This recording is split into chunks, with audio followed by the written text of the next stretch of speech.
Innanzitutto vi ringrazio della presenza. So che sono momenti molto impegnativi per la nostra organizzazione, so che c'è molto traffico per arrivare in tempo alle 9 da tutti i territori e quindi grazie che siete venuti.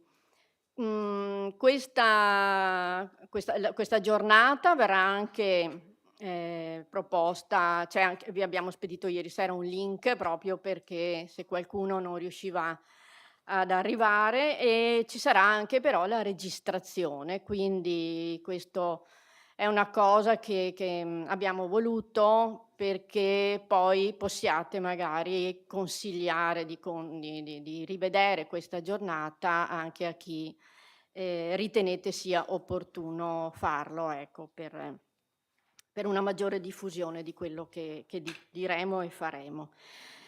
Abbiamo voluto, fare questo momento di approfondimento sullo statuto della nostra organizzazione, non solo perché siamo a ridosso del congresso, ma perché, a me sembra ed è condiviso anche da altri, sono tempi un po' duri, e tempi anche nuovi. Ecco, sono tempi duri perché sembra che anche le democrazie, quelle grandi e quelle piccole, siano un po', in un momento di difficoltà. Siamo molto preoccupati per le guerre, perché l'economia, ehm, non è un'economia di pace, ma sembra essere un'economia proprio sviluppata sulla guerra. Abbiamo paura dei nuovi dazi che ci saranno. E quando ho letto in questi giorni, ho riletto il codice etico, perché non c'è solo lo statuto, ma abbiamo anche un codice etico che vi invito a rileggere, lo trovate sul sito nazionale della FNP. E il codice etico parla di supremazia del lavoro sul capitale. Ecco, mentre abbiamo l'impressione, l'abbiamo scambiato anche stamattina in macchina qualche considerazione, che il mondo sembra essere in mano a miliardari, molto ambiziosi, magari di andare a far turismo su Marte o su Luna, mentre, a volte si impedisce agli ultimi, di aspirare a una vita migliore, o nel nostro caso anche di aspirare a una salute, perché spesso sappiamo, leggiamo che tanti rinunciano anche alle cure. Siamo in presenza di, a volte, comunicazioni un po' distorte, dove gli ideali diventano utopie irrealizzabili o la solidarietà viene, scambiata o degradata a buonismo, ecco. E allora tutte queste preoccupazioni, tenendo conto anche che sono tempi nuovi, perché a chi, è in procinto di andare in pensione o per chi è già in pensione, viene chiesto di essere attivo, di partecipare attivamente, di tenersi in salute, perché c'è bisogno, visto la denatalità che sembra non, scomparire, anzi di essere in progressione, ci sarà bisogno anche del nostro impegno. Sentivo l'altro giorno l'assessore Lanzarin che parlava del volontariato, di com'è importante che ce ne siano tanti che fanno volontariato. Sul volontariato spesso si regge anche il nostro, stato sociale. Ecco, allora è proprio per questo che abbiam pensato di partire dal nostro statuto, dalle nostre regole democratiche, proprio per sostenere un'idea di democraticità, ecco. Come dicevo prima, non c'è solo lo statuto, c'è il regolamento, c'è il codice etico, questi sono la colonna vertebrale, diciamo, della nostra organizzazione, e val la pena approfondire, i valori che in essa sono contenuti, perché sono come, la Costituzione. Mi piace pensare che negli anni '50, quando è stato fatto lo statuto, ci sia stata una grande riflessione sulle parole, sulle scelte di alcune parole rispetto ad altre, ecco. Ed penso al grande contributo che i coordinamenti anche di politiche di genere hanno dato per, renderli più aggiornati. Ecco, i tempi cambiano, però, è il momento di fare un approfondimento e di parlare di valori. Lo statuto, per la nostra organizzazione, anche questa scelta è stata, indicativa. Lo statuto è anche l'atto costitutivo, mentre nelle società spesso sono 2 atti distinti, che a volte possono andare anche in contraddizione. Proprio la scelta della CIE è stata quella di avere un unico atto, sia atto costitutivo e anche statuto nello stesso documento, ecco, proprio per porre, l'accento l'integrazione della parte, diciamo, dove ci sono le informazioni e, il ruolo, lo scopo sociale, no, che ci siamo dati, e la parte legata al funzionamento democratico di questa organizzazione, ecco. Allora io ringrazio la segreteria per i relatori che mi ha aiutato a scegliere e soprattutto, Onesto, Recanati, segretario della FNP Lombardia, e, Liliana, Chemotti, che è coordinatrice delle politiche di genere sempre regionale Lombardia. Ma oggi li abbiamo qua come formatori ed amici, che appunto ci parleranno di un percorso che mi pare abbiano sperimentato con successo, sia legato allo statuto ma anche alle motivazioni, al fatto di esserci anche noi, soprattutto come donne, in questa organizzazione. Quindi do la parola a loro perché abbiamo concentrato il loro lavoro in una mezza giornata e vorremmo stare nei tempi. Ecco, grazie ancora e do la parola a loro. Parlo da qui? Sì. Sì, microfono, altrimenti non si Ecco, registra. grazie Carla, buongiorno a tutte e a tutti i presenti oggi. Un ringraziamento a Tina e alla sua segreteria, a Carla, per questo invito, perché diventa anche per noi non tanto un momento di formazione, ma diventa anche un momento di relazioni con persone nuove e quindi scambiare magari qualche idea per il loro futuro. Parlare dello statuto non è una comunicazione che ci fa venire la gioia, è un po' piuttosto monotono, però noi siamo, quindi una premessa, lo diceva bene Carla nella sua comunicazione, lo faremo in 2 pezzi, un primo pezzo, la prima parte sullo statuto, la seconda parte lo faremo sul regolamento di attuazione. Qualche accenno anche al codice etico, poi alla fine faremo un quiz che mi pare già gli informatici vi hanno inviato il link e poi insieme voi lo invierete a me, è anonimo, poi insieme vi daremo dei fogli bianchi, insieme vi diremo le risposte corrette e quindi è una modalità anche non di verifica di apprendimento, ma anche perché poi quelle domande che facciamo oggi vi rimangono e quindi se avete bisogno di qualche riferimento le potete vedere. Una premessa, lo diceva bene Carla, un'organizzazione come la nostra, come la CISL, qualsiasi organizzazione politica o sociale con basi democratiche, su questo siamo certamente convinti, ha delle sue regole di funzionamento. Poi gli uomini e le donne le rispettano o non rispettano, però partiamo da queste regole di funzionamento. Per la CISL le regole sono molto importanti. Sono molto importanti almeno per 2 ragioni, no? Fammi andare alla slide. Per 2 ragioni. La prima, la CISL è un'organizzazione pluralista, lo rivediamo ancora in questo periodo delicato della finanziaria, e non ha un vincolo ideologico. Quindi la grande scelta che è stata fatta quando si è costituita la nostra organizzazione. E la seconda ragione è che la CISL è una confederazione di categorie. Noi ci iscriviamo alla categoria e andiamo a far parte della grande famiglia che è la CISL. A differenza della CGIL, ci si iscrive alla CGIL e poi la CGIL invece emana le categorie.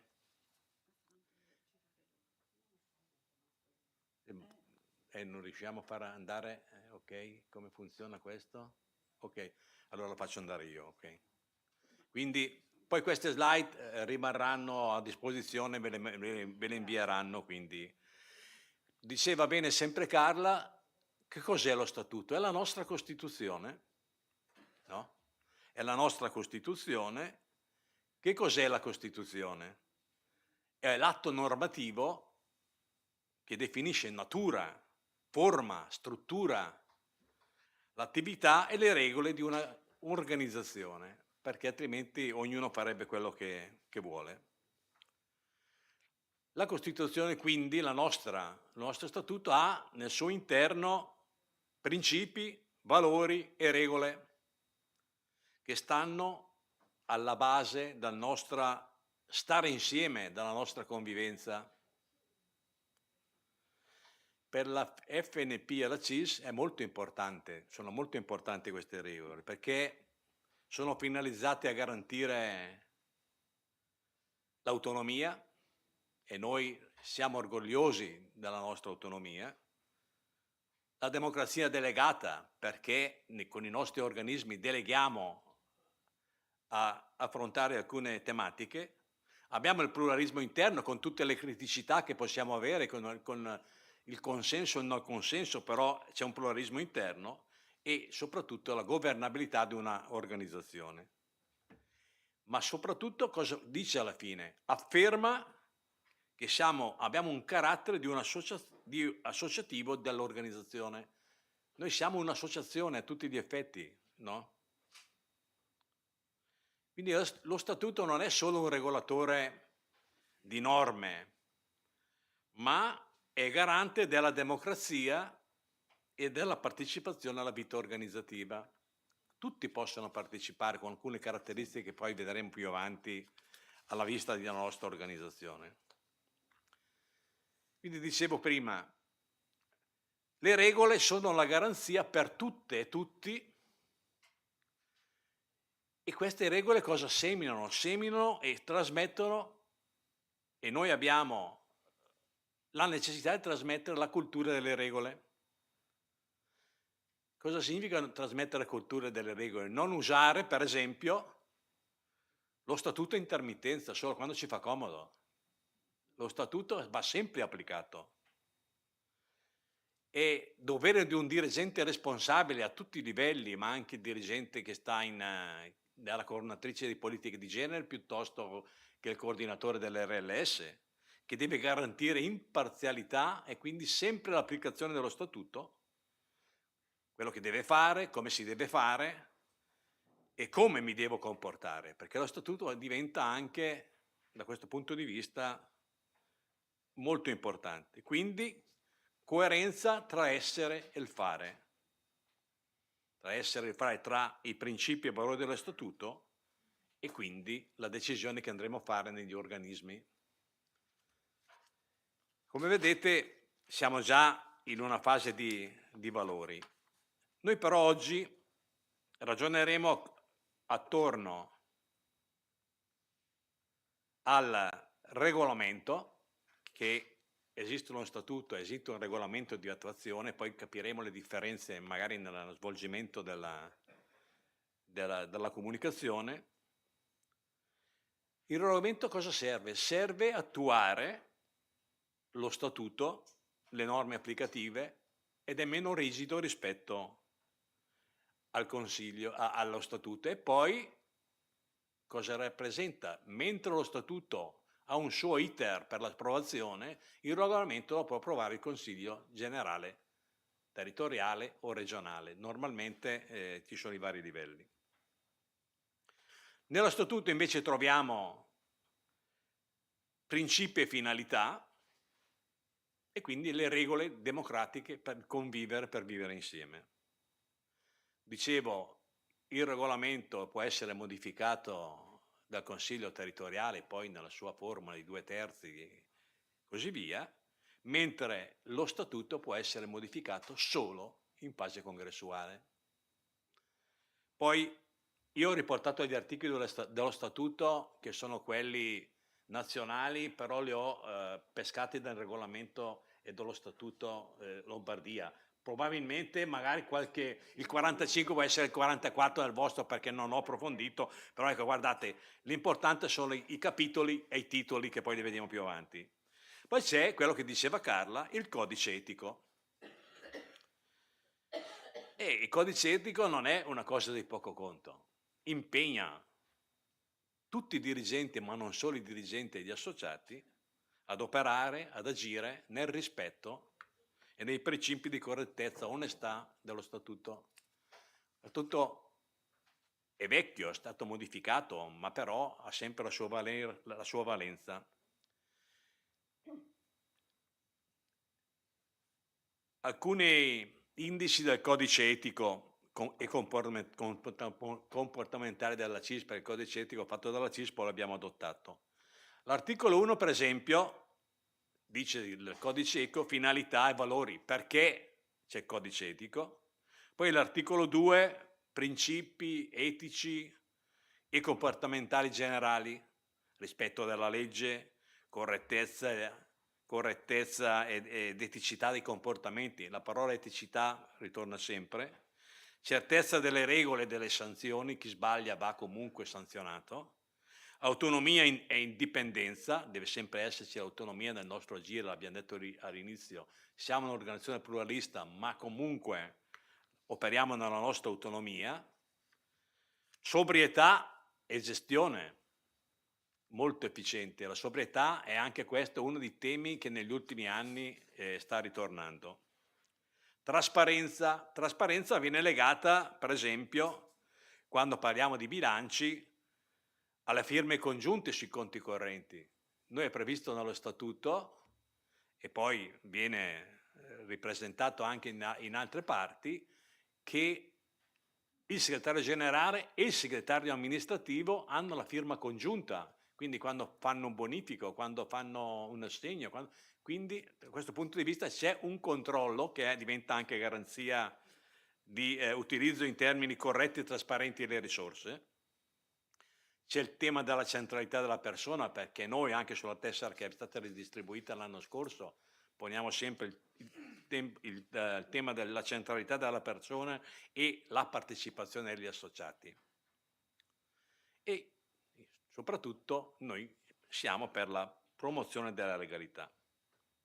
Poi ci sono all'articolo 3 alcune norme di comportamento, quindi acquisto e utilizzo dei beni, anche qui bisogna usare certa sobrietà, sia negli eventi sia negli acquisti di beni, cioè voglio dire, facciamo una convention, non andiamo all'albergo lussuoso, ma stiamo in quello di mezzo, perché utilizziamo dei soldi che sono le risorse che ci danno i nostri associati. Rendicontazione economica e tesseramento, che deve essere anche questo una cosa molto corretta. C'è poi la pubblicazione dei redditi dei dirigenti. Questo è un tema del codice etico e voi se andate nei siti delle varie strutture regionali, delle federazioni e della CIS, a chi siamo, a Trasparenza Bilanci, trovate pubblicati il quadro C dei nostri dirigenti, che sono le indennità e i rimborsi che percepiscono nello svolgere il lavoro di dirigente sindacale. Anche questa è mettere al corrente i nostri soci o i nostri militanti in termini corretti e quindi poi ci sono dei bilanci, il bilancio di missione e così via, che si fa normalmente ogni 4 anni. Anche poi il codice etico parla di iscrizioni consapevoli, non le iscrizioni, poi vediamo anche le iscrizioni non è che le puoi gestire come si faceva una volta a pacchetti, perché hanno una certa logica anche per poter partecipare alle riunioni o comunque alle fasi elettorali della nostra organizzazione, come è possibile fare, poi un'anagrafe degli iscritti. Poi c'è l'articolo 4 che parla di corresponsabilità tra dirigente sindacale e l'associazione, voglio dire un patto di corresponsabilità che tu se sei un dirigente rappresenti migliaia di persone, centinaia di persone, però anche tu devi assumere la tua responsabilità, devi essere coerente nelle tue azioni rispetto a cosa dicono le norme. E l'articolo 5, che parla dei controlli. Quella che mando adesso di diapositiva è come è costituito lo statuto, non ve lo leggo, è fatto per 6 parti, 23 capitoli e 51 articoli. Queste parti sono comuni per tutte, per il Veneto, per la Lombardia, per il Piemonte, perché i titoli sono quelli, no? Quindi da questo punto di vista questo vi rimane quando avete la voglia o quantomeno di guardarlo, sapete, con questa pagina avete già andate a verificare subito. Quindi entrando nello statuto e cominciando prima dalle norme generali costitutive, no? Diciamo, dall'articolo 1 all'articolo 3 lo statuto parla della sua costituzione, dice è costituita la Federazione Nazionale di Pensionati con sede in Roma, aderisce alla CIS e alla FERPA. La FERPA sapete cos'è? È la Federazione Europea dei Pensionati, dove ci sono parecchie nazioni, ma l'unico neo che abbiamo dentro questa FERPA è che non c'è la Germania, e questa, l'assenza della Germania in questa associazione dei pensionati europei ci crea dei problemi, perché in Europa abbiamo la Confederazione Europea dei Sindacati e noi come pensionati desideriamo entrare in quella confederazione, perché è lì che si fa i confronti con la Commissione Europea. Purtroppo c'è il veto perché non c'è la Germania e non riusciamo, ci riproviamo continuamente, però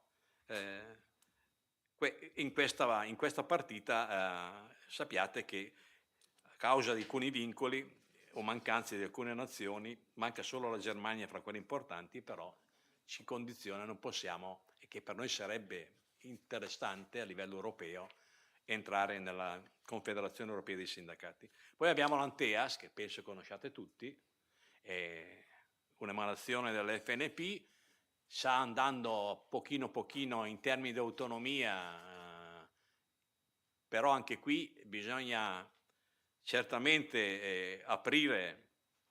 In Lombardia l'abbiamo fatto, dei percorsi, abbiamo fatto un percorso di 1 anno fra coordinatori della FNP e operatori, presidenti dell'Anteas, perché siamo 2 soggetti con dei scopi diversi, ma non possiamo camminare su strade se non si incontrano mai, perché l'Anteas è stata un'intuizione quanti anni fa, adesso da questo punto di vista è importante per noi, perché potrebbe diventare con la riforma del terzo settore il braccio operativo su alcune questioni di risposta al bisogno sui territori.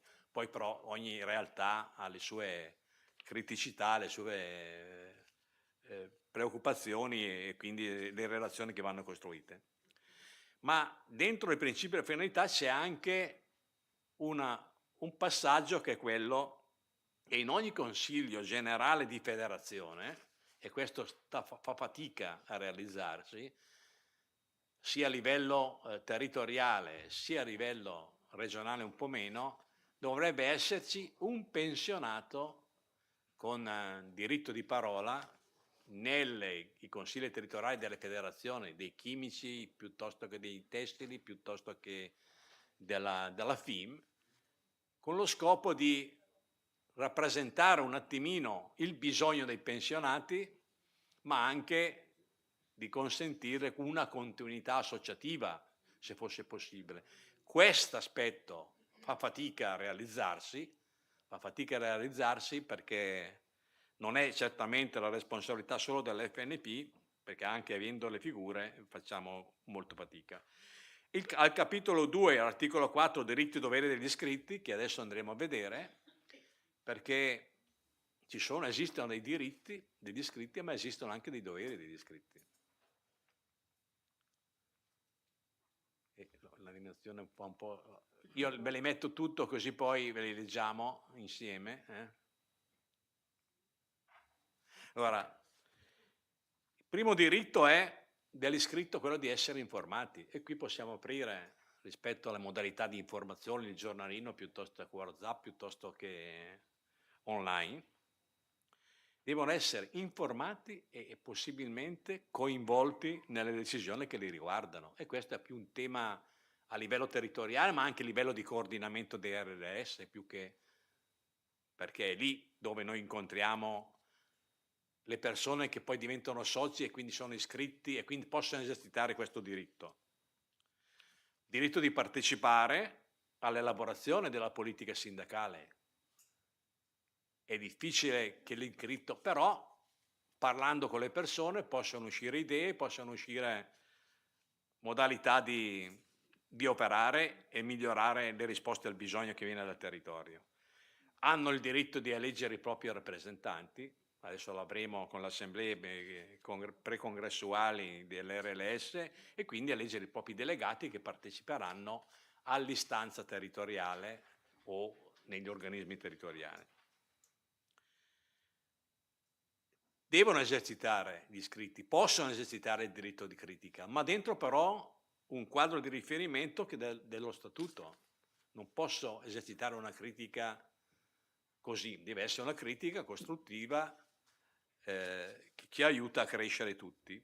E poi, per ultimo, ma non per ultimo, quello di essere tutelati. Ci proviamo, lo facciamo in termini di servizi con la tutela individuale, lo facciamo in termini collettivi ogni volta che andiamo a affrontare la negoziazione sociale, che è uno strumento di partecipazione che ha sempre sostenuto la CISL. Il momento negoziale è un momento di partecipazione, un momento di confronto dove noi, e poi di ricevere la tessera.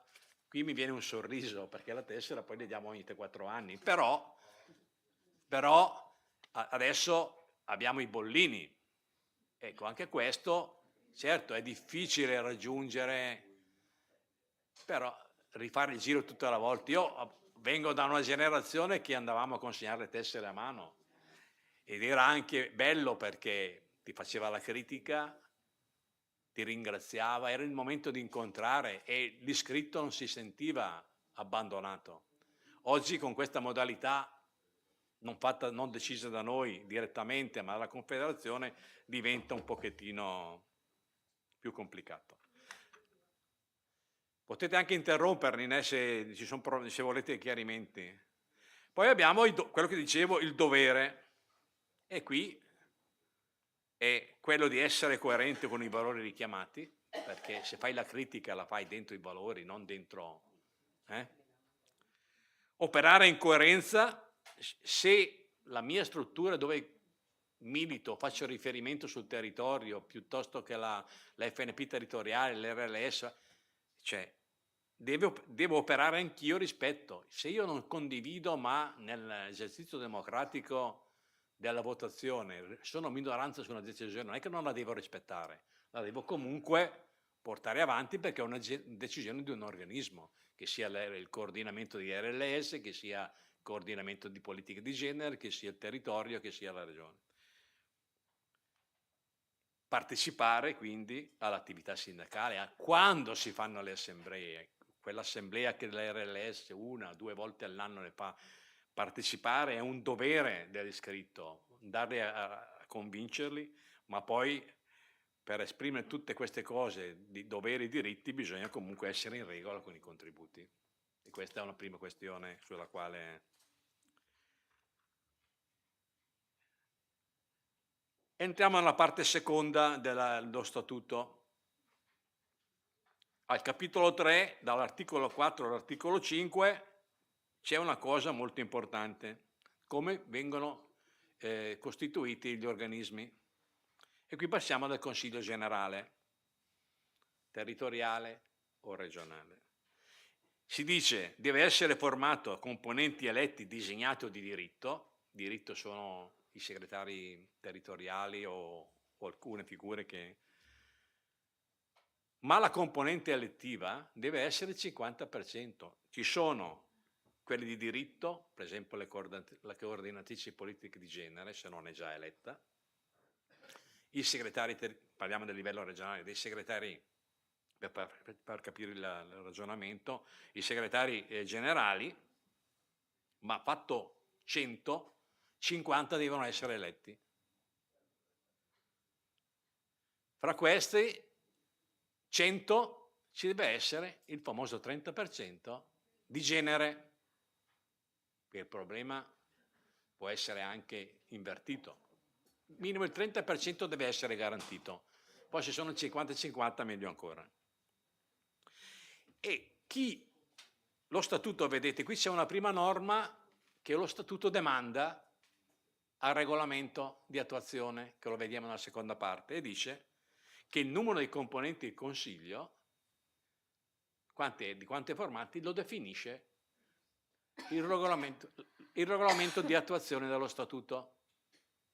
Perché? Perché nello statuto sarebbe rigido, si cambia ogni 4 anni, il regolamento con i 2/3 dentro della cornice statutaria, con i 2/3 del Consiglio.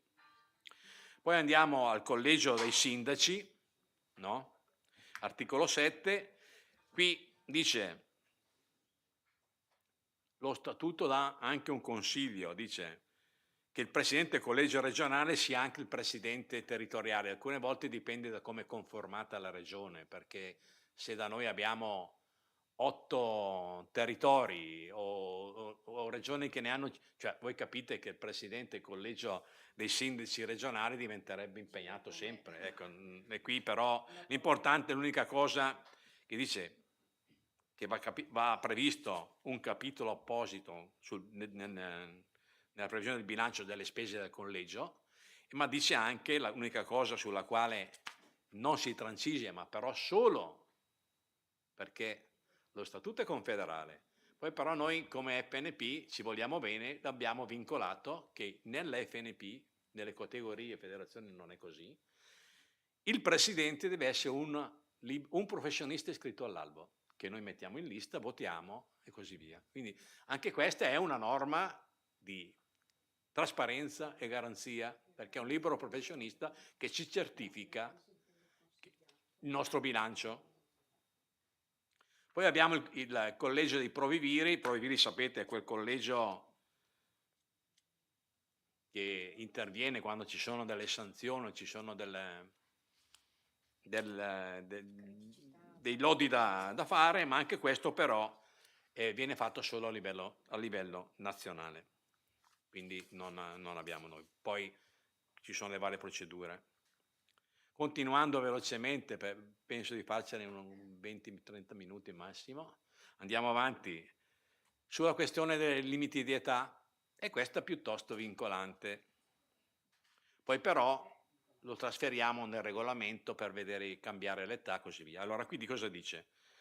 E questo è un tema della FNP, 8 anni per un mandato, in carica della segreteria, e qui la cosa, ahimè, che rispetto al privato e rispetto alle federazioni, altre federazioni, rispetto alla CIS, che ha 12 anni e 3 mandati, noi nel conteggiare i nostri mandati conteggiamo, se faccio il segretario e Tina è la segretaria generale, va via Tina, io divento segretario generale, comunque sono 2 mandati, quello del segretario, e quindi voi capite che è un po' stretto, quindi probabilmente su questo tema il congresso credo avrà la necessità di fare qualche ragionamento. Poi c'è il limite di 74 anni, voi capite che anche questo da un lato va bene, aiuta e facilita il ricambio, ma dall'altro oggi che si va in pensione a 67 anni, uno che va in pensione a 67 anni dice vi voglio bene, ma sto a casa un po' con i miei nipoti, e quindi diventa un po' di... Quindi anche queste sono norme principali, ma che però dallo statuto sono state trasferite nel regolamento, quindi il regolamento, come quello che diceva, ha la possibilità di modificarle in fase.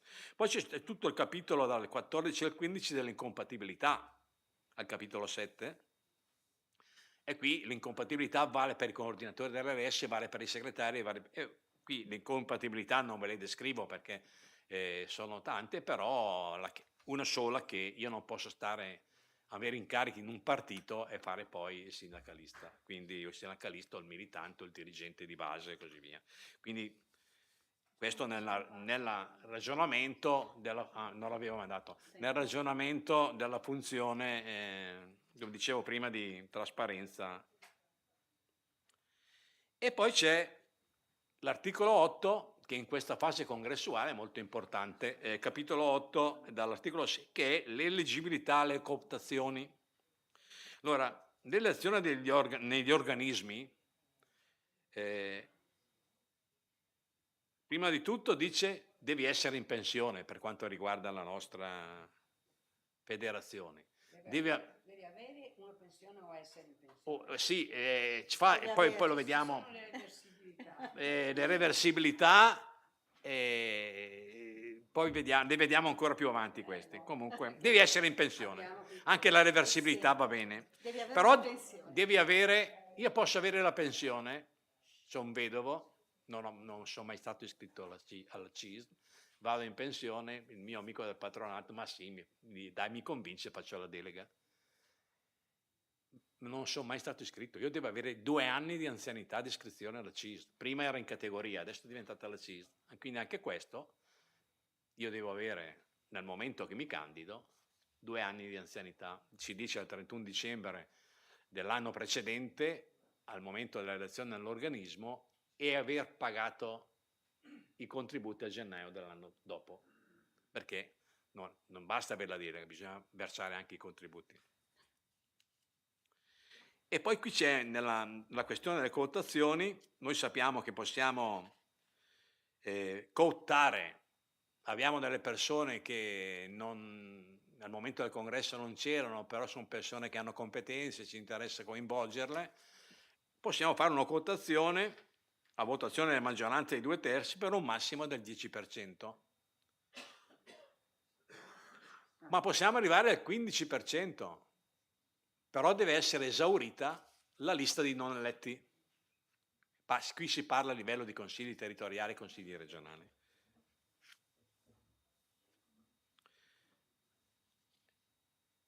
E se in caso ci sono delle decadenze, perché uno può decadere per limiti di età, per mandato, allora si può arrivare al 20%. Queste ve le dico, ma poi tecnicamente si affrontano in qualsiasi momento che c'è il bisogno.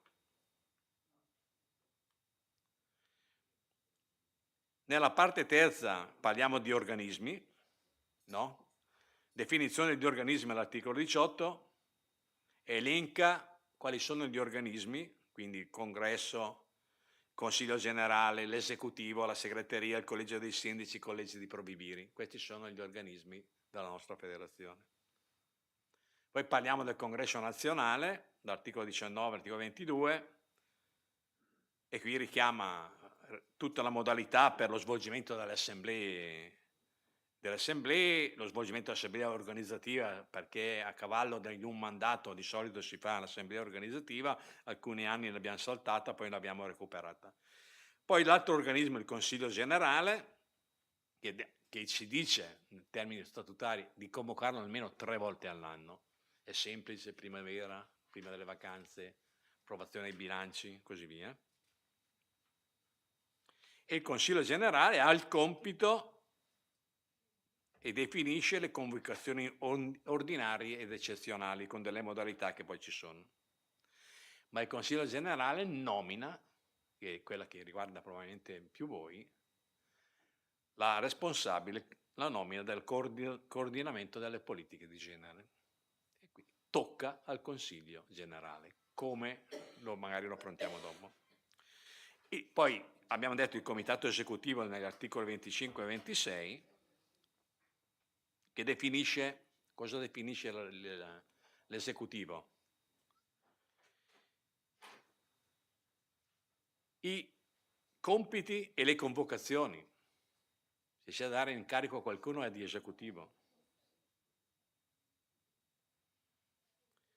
La composizione dell'esecutivo nel numero è comunque questa definita nello statuto di attuazione che vedremo nella seconda parte.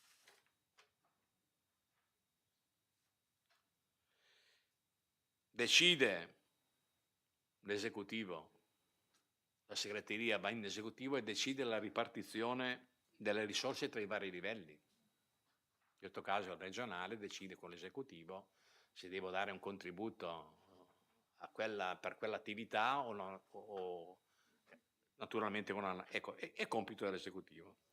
Poi c'è la segreteria, in questo caso è nazionale ma è la stessa cosa, come cui dice del segretario generale la rappresentanza legale, prevede il segretario amministrativo, il segretario generale aggiunto non sempre, e richiama l'impegno a elaborare insieme al coordinamento delle politiche di genere un programma di lavoro. Poi al capitolo 14, dall'articolo 29 al 33, definisci quali sono le strutture regionali o interregionali o territoriali. Noi abbiamo strutture. Aspetta. Devi io sono più delicato. Allora, noi abbiamo le strutture regionali e le strutture interregionali. Le strutture interregionali cosa sono? Sono quelle unioni sindacali per esempio le Marche e il Molise erano piccole e messe insieme e quindi sono le strutture interregionali, no? Perché non basta avere le strutture, bisogna avere anche una sostenibilità dal punto di vista delle risorse, dal punto di vista delle persone, tutta una serie di... perché le strutture ci sono, però per farle bisogna sostenerle poi. E quindi qui si indica quali sono le strutture interregionali, territoriali, l'articolazione delle RLS e così via. E poi si ribadisce sempre il famoso 50% degli eletti nei consigli rispetto ai designati. Poi c'è tutta la questione della gestione straordinaria e finanza del patrimonio, questo non vi dico niente. Poi c'è il problema del commissariamento delle strutture, anche qui per alcuni casi è sempre l'esecutivo nazionale che decide a maggioranza di 2/3 la reggenza, il commissariamento a seguito di cose gravi che vengono analizzate. Quindi.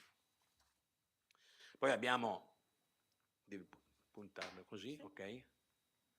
Abbiamo, verso quasi alla fine, abbiamo la reggenza, come funziona, ma non sto qui al limite, poi le vedete nelle slide. C'è il tema del 38 della contribuzione, il tesseramento, perché senza questo c'è il divieto. Voi vi ricordate magari anche qui in Veneto, è successo in Lombardia tanti anni fa, quando si era al servizio, non si chiamava CAF ma si chiamava SAF, servizio assistenza fiscale, stampavamo anche le tessere cartacee in attesa chi... No, questo non è più possibile, non è più possibile.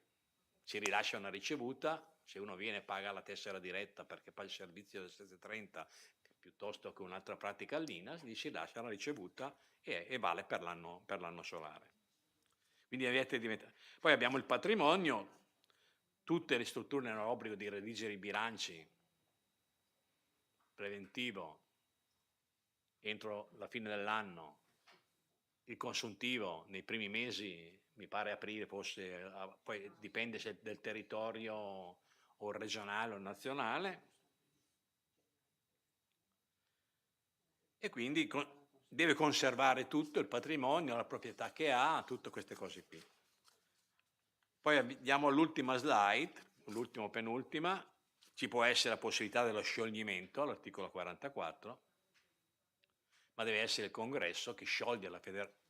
Noi che veniamo da anni, gli anni 80, io che vengo negli anni 80, dove abbiamo fatto scioglimenti di federazione, quando abbiamo fatto la riorganizzazione, si scioglieva due federazioni, se ne mettevano insieme e se ne formava uno, quindi era questo articolo, però in questo caso il patrimonio rimanerebbe, ma se tu sciogli il patrimonio non rimane neanche a te perché deve essere utilizzato, ma qui ci vuole addirittura una maggioranza di 3/4, quindi non è semplice.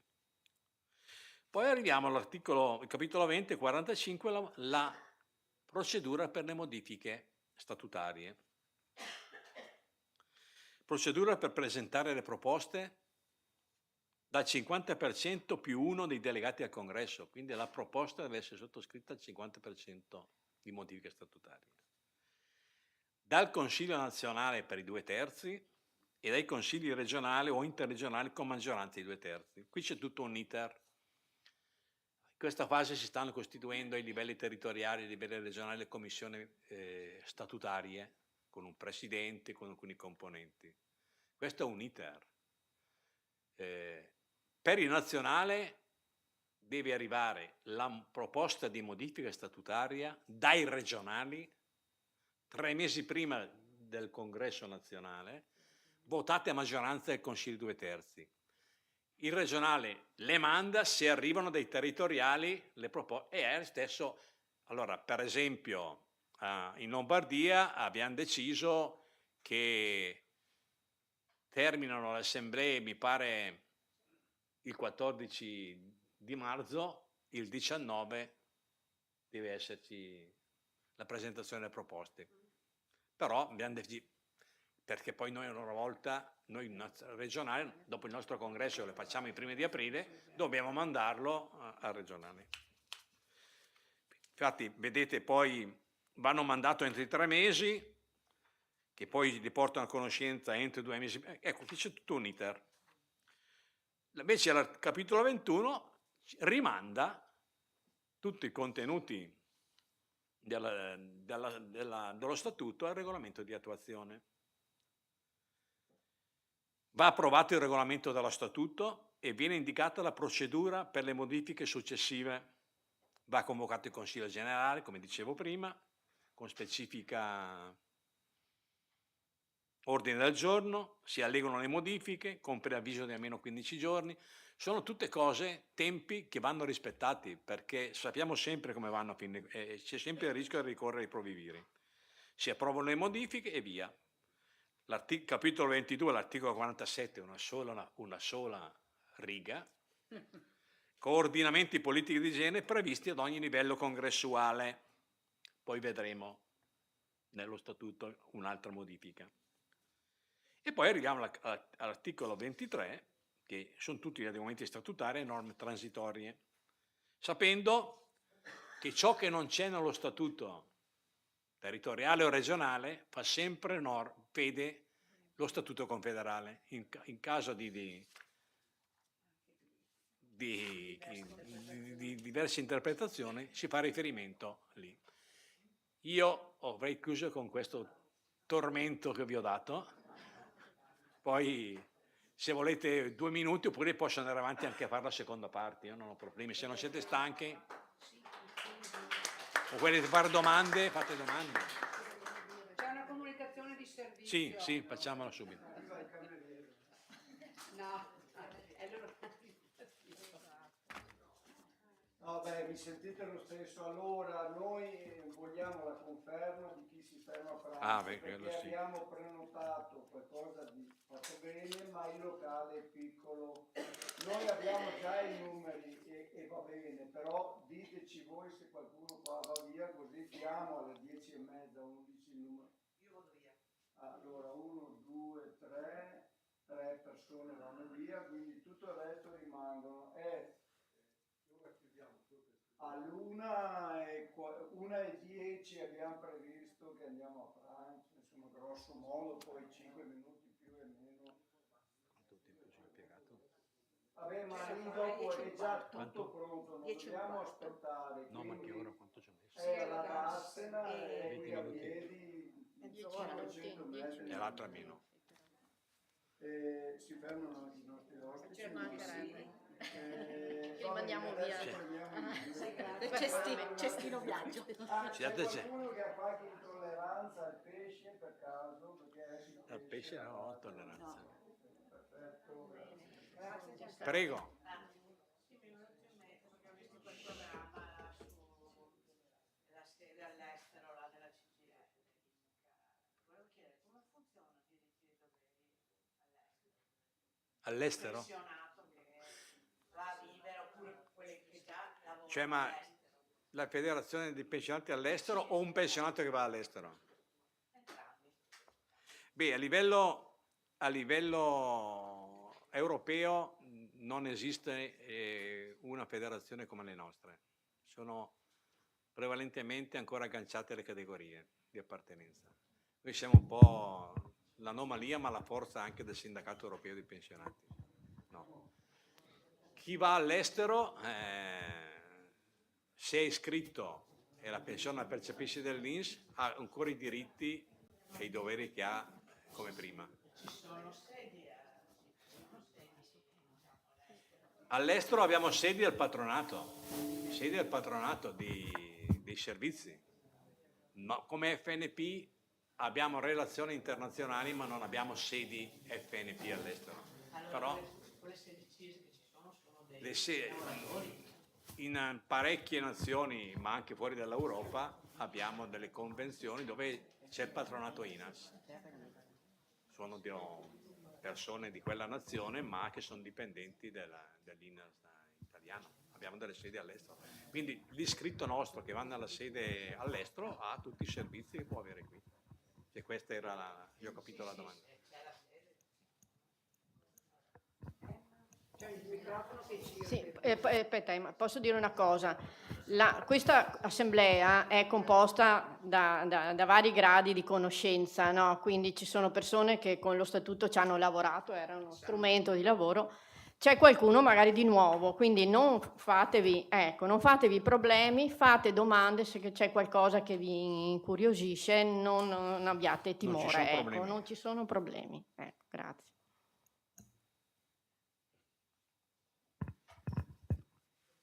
No, pensavo che volessi parlare. Se no io vado sulla seconda parte. Sì, vado. Peggio per voi, Vi tormento ancora di più, La seconda parte è più breve, perché ci sono cose che si ripetono. che sono nuova, proprio.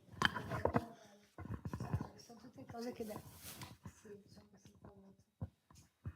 Per me buongiorno intanto. Per me che sono nuova, è tutta roba che devo imparare. C'è qualcosa che voi dopo potete darmi, che io mi studio a casa, oltre che a internet e così? Ecco, proprio per farmi anche l'idea di dove sono, insomma. Tu di che territorio sei? Di San Donà. San Donà. Beh, noi adesso mandiamo le slide. Sì. Quello Sì. che ho fatto vedere prima arriva a tutti. Ma Sì. dopo, in ogni caso, se tu vai sia nel sito della FNP, Sì. Veneto, che anche quella nazionale, Sì. hai tutto regolamenti, statuti, eccetera. Sì, sì, sì. Poi se hai, siamo? e dopo se hai la necessità anche di avere bisogno di una stampa, ti rivolgi alla FNP a recapito di San Donà e chiedi se per favore ti stampano anche la Ok. Al mio coordinatore eventualmente. Sì, chiedi e vedrai che Sì. sarai anche supportata, perché è molto più semplice scorrere, leggere lo statuto che non vedere Sì. così le slide. Sì, perché è importante per me capire dove sono. No, è importante che tu ti ponga questo problema, insomma, è un valore positivo questo. Grazie. Parto con la seconda parte, andiamo un pochettino più breve. Anche qui, come vedete, diciamo, sono 8 parti, 33 capitoli, 71 articoli, ma te racconteremo meno rispetto a prima. Abbiamo anche qui l'indice che vi facilita la lettura poi eventualmente dello statuto, ma già quello riportato in queste slide sono frasi tolte, estrapolate dallo statuto. Quindi il regolamento di attuazione che vi dicevo è una normativa più veloce di miglioramento, di aggiornamento, non è vincolante come lo statuto. Anche qui c'è la prima parte che è quella del tesseramento, no? Ecco, qui dice il territorio ha l'obbligo di dare la tessera entro il 30 aprile. Sappiamo che non avviene mai, però l'abbiamo detto e quindi...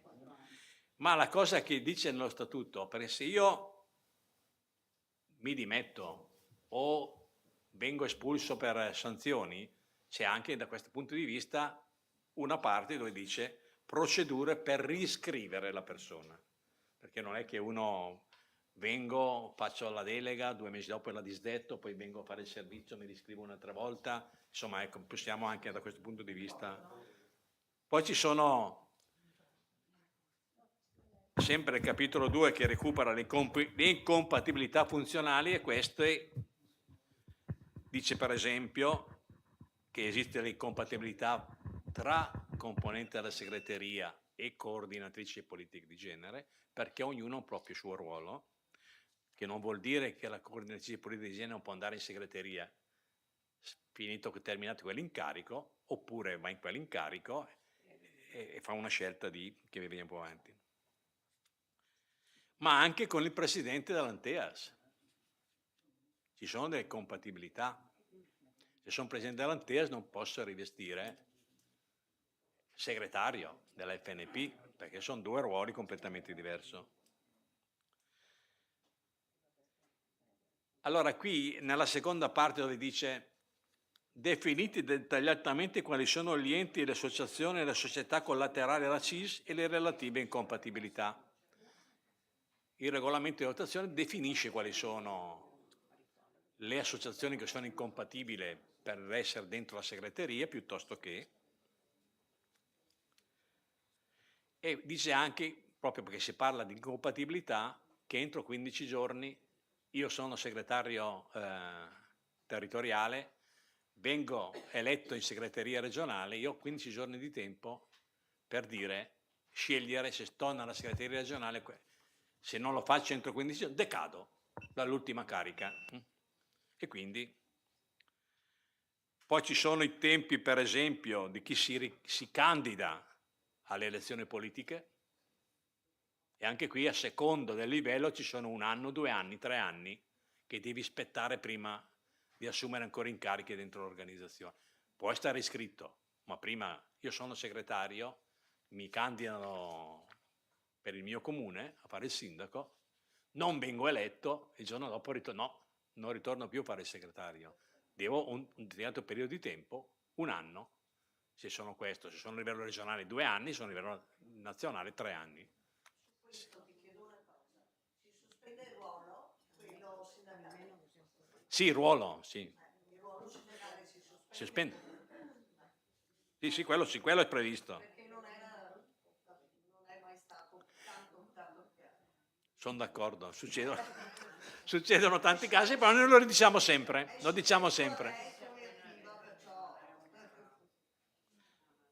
Allora, anche qui c'è una norma molto chiara. Se io sono stato segretario generale della Regione Veneto, non posso più essere rieletto nella segreteria del regionale Veneto come segretario. Finito quell'incarico, punto, basta.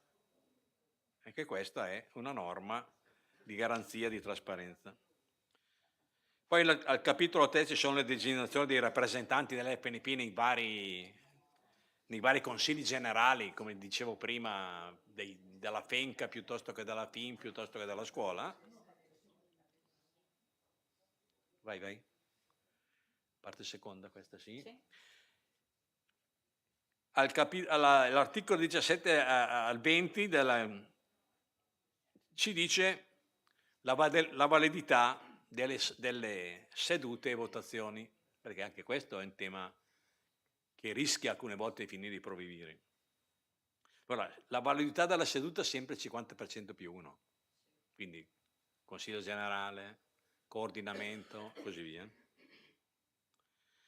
La modalità delle votazioni può essere palese o segreta, poi lo vediamo come. Elezione degli organi.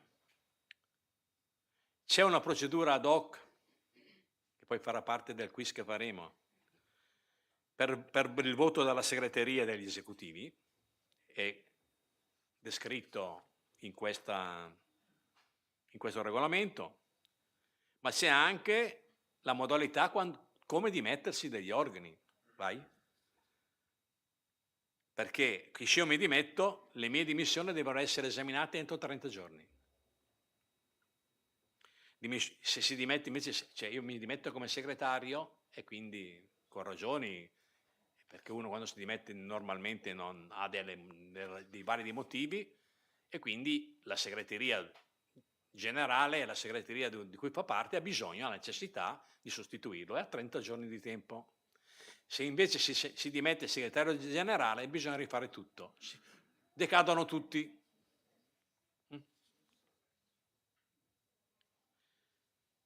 Poi si regola, ma questi vengono mai rispettati, modalità svolgimento delle riunioni, interventi per mozioni, dichiarazioni, di solito sono 5 minuti, ma chi parla Fai fatica. fa 7, fai fatica, non si usa mai l'orologio. Ma c'è una cosa nel regolamento di votazione che è importantissima, magari Si qui segue nel poco. Veneto non succede. Arrivo in riunione, faccio la mia presenza, presento il mio rimborso chilometrico, stravizzo un po', poi me ne vado. No, tu hai l'obbligo di stare lì fino alla fine. Qui non succede, sono sicuro che non succede.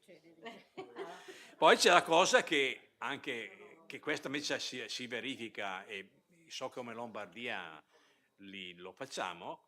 Se tu sei assente ingiustificato per 3 volte, se mi mandi la giustifica 2 giorni prima, anche la sera prima, io l'accetto, non vengo a sindacare se quella tua giustifica è veritiera o non è veritiera, no? Però dopo 3 volte, alla quarta, il Consiglio ti fa decadere e subentra il primo dei non eletti. E facoltà, quindi poi uno non è obbligato a parlare, ma la facoltà di intervenire ogni volta. Andiamo avanti. Poi abbiamo visto anche prima il congresso, e qui non so se già l'avete fatto, ma ci sarà un consiglio, faranno un consiglio generale regionale per emanare il regolamento dei congressi, perché per fare i congressi bisogna votare dei regolamenti, quante persone partecipano, come partecipano, quando devono fare le assemblee, la data del congresso e così via, va deciso dal Consiglio.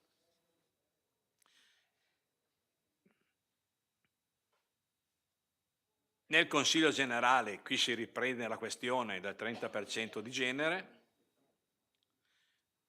come funzionano i compiti, partecipa senza diritto di voto. Qui diciamo il presidente dell'Anteas, l'ufficio internazionale responsabile scuola formazione FNP, ma qui siamo a livello regionale. Però nell'ultimo statuto noi, siccome l'Anteas è figlia nostra, teniamo a far partecipare l'Anteas, i nostri consigli generali, con voto consultivo, non ha diritto di voto. Però il regolamento di votazione diceva che noi dovevamo mettere nel Consiglio regionale una delle associazioni con cui l'FNP opera. È chiaro che noi non operiamo anche con i nostri delegati pensionati, con l'ISCOS, piuttosto che con l'ANOLF, piuttosto che... È chiaro che noi facciamo sempre riferimento all'Anteas perché è figlia nostra, è unico ente del terzo settore che ci può consentire, però sono stati anche un po' sibillini le confederazioni quando ho fatto questo, perché anche loro, è vero che l'ANOLF è un tema confederale, che l'ISCOS è un tema confederale, che il SICET è un tema confederale, ma voi non ve lo dico io, fatevi la domanda e rispondete voi, chi sono le figure che operano nei territori? Almeno in Lombardia sono tutti pensionati, a parte il responsabile centrale poi. Quindi poi c'è il tema del collegio dei provviviri, questo ve l'ho detto, però lo si fa a livello nazionale, modalità dei ricorsi, perché anche a ricorrere ai provviviri, se vuoi avere l'emissione del ruolo positivo o negativo, devi rispettare procedure di comunicazione, perché entro un certo periodo, 60 giorni o 90 dall'evento che si verifica, deve essere documentato, deve essere, e poi, ecco, quindi c'è anche questa tutta modalità. Poi abbiamo parlato del commissariamento della reggenza. Il commissariamento si dice deve durare 1 anno, al massimo si può prorogare per oltre 6 mesi. È chiaro che il commissario non può durare un mandato congressuale, il commissario arriva perché c'è stato delle criticità, delle perplessità, si è intervenuto, si è azzerato la segreteria, si è fatto il commissario, quindi questo è un tempo congruo entro il quale bisogna che risolva il problema, che costituisca la dirigenza dell'organismo. Collegio dei sindaci l'abbiamo detto, che Quindi quali sono le strutture? Abbiamo quasi finito. Le strutture dell'FNP. Territorio, le RLS FNP si indicano i compiti e cosa devono fare. C'è un regolamento di solito allegato allo statuto del regionale o territoriale, ci sono i regolamenti di compiti, funzioni, profili dell'RLS. Qui c'è tanto da fare. Le RLS sono nate nel 2013, una scelta politica voluta, contestata in alcune realtà perché non era più istanza congressuale, ma comunque è un organismo riconosciuto dell'FNP e opera. Deve essere facilitatore di aggregazione, deve essere un centro di attività sindacale. Noi pensiamo che il coordinatore, per esempio, non possa essere l'agente sociale che fa anche il coordinatore. Poi può succedere, perché mancanza di risorse umane, ma il coordinatore deve essere il coordinatore, colui che insieme alla segreteria fa attività in quella realtà territoriale. Poi ci sono le assemblee delle RLS, le quali esprimono i componenti, e poi qui però non entro nell'RLS perché non conosco la vostra realtà sull'RLS, e il coordinamento. C'è il tema della coordinatrice, il coordinatore dell'RLS, che nella prima riunione del Consiglio regionale o territoriale in questo caso, deve essere rettificato nel Consiglio territoriale. È uno di quelli che ha diritto a entrare, sempre rispettando la famosa soglia del 50% elettiva e il 50%.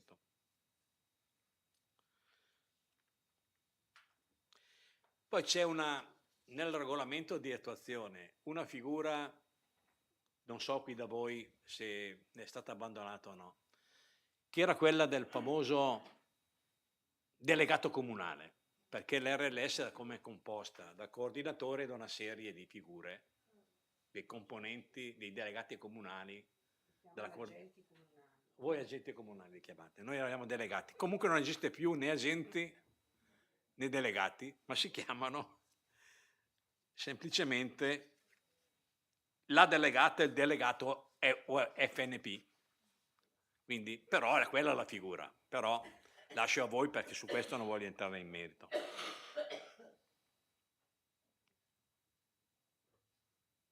Quindi dicevo, ci sono i regolamenti, a fine del regolamento di dotazione ci sono tutti i regolamenti regionali, internazionali e territoriali per fare il funzionamento e delle modalità organizzative funzionali sia dell'RLS sia del...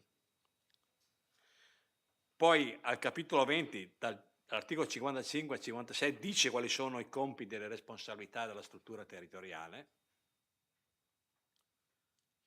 Poi si parla del congresso agli articoli 57, il congresso dell'FNP territoriale, come deve fare quei regolamenti che dicevo prima, compiti e regole per il congresso, poi ce n'è uno straordinario che quando avviene bisogna fare tutta una serie di ragionamenti.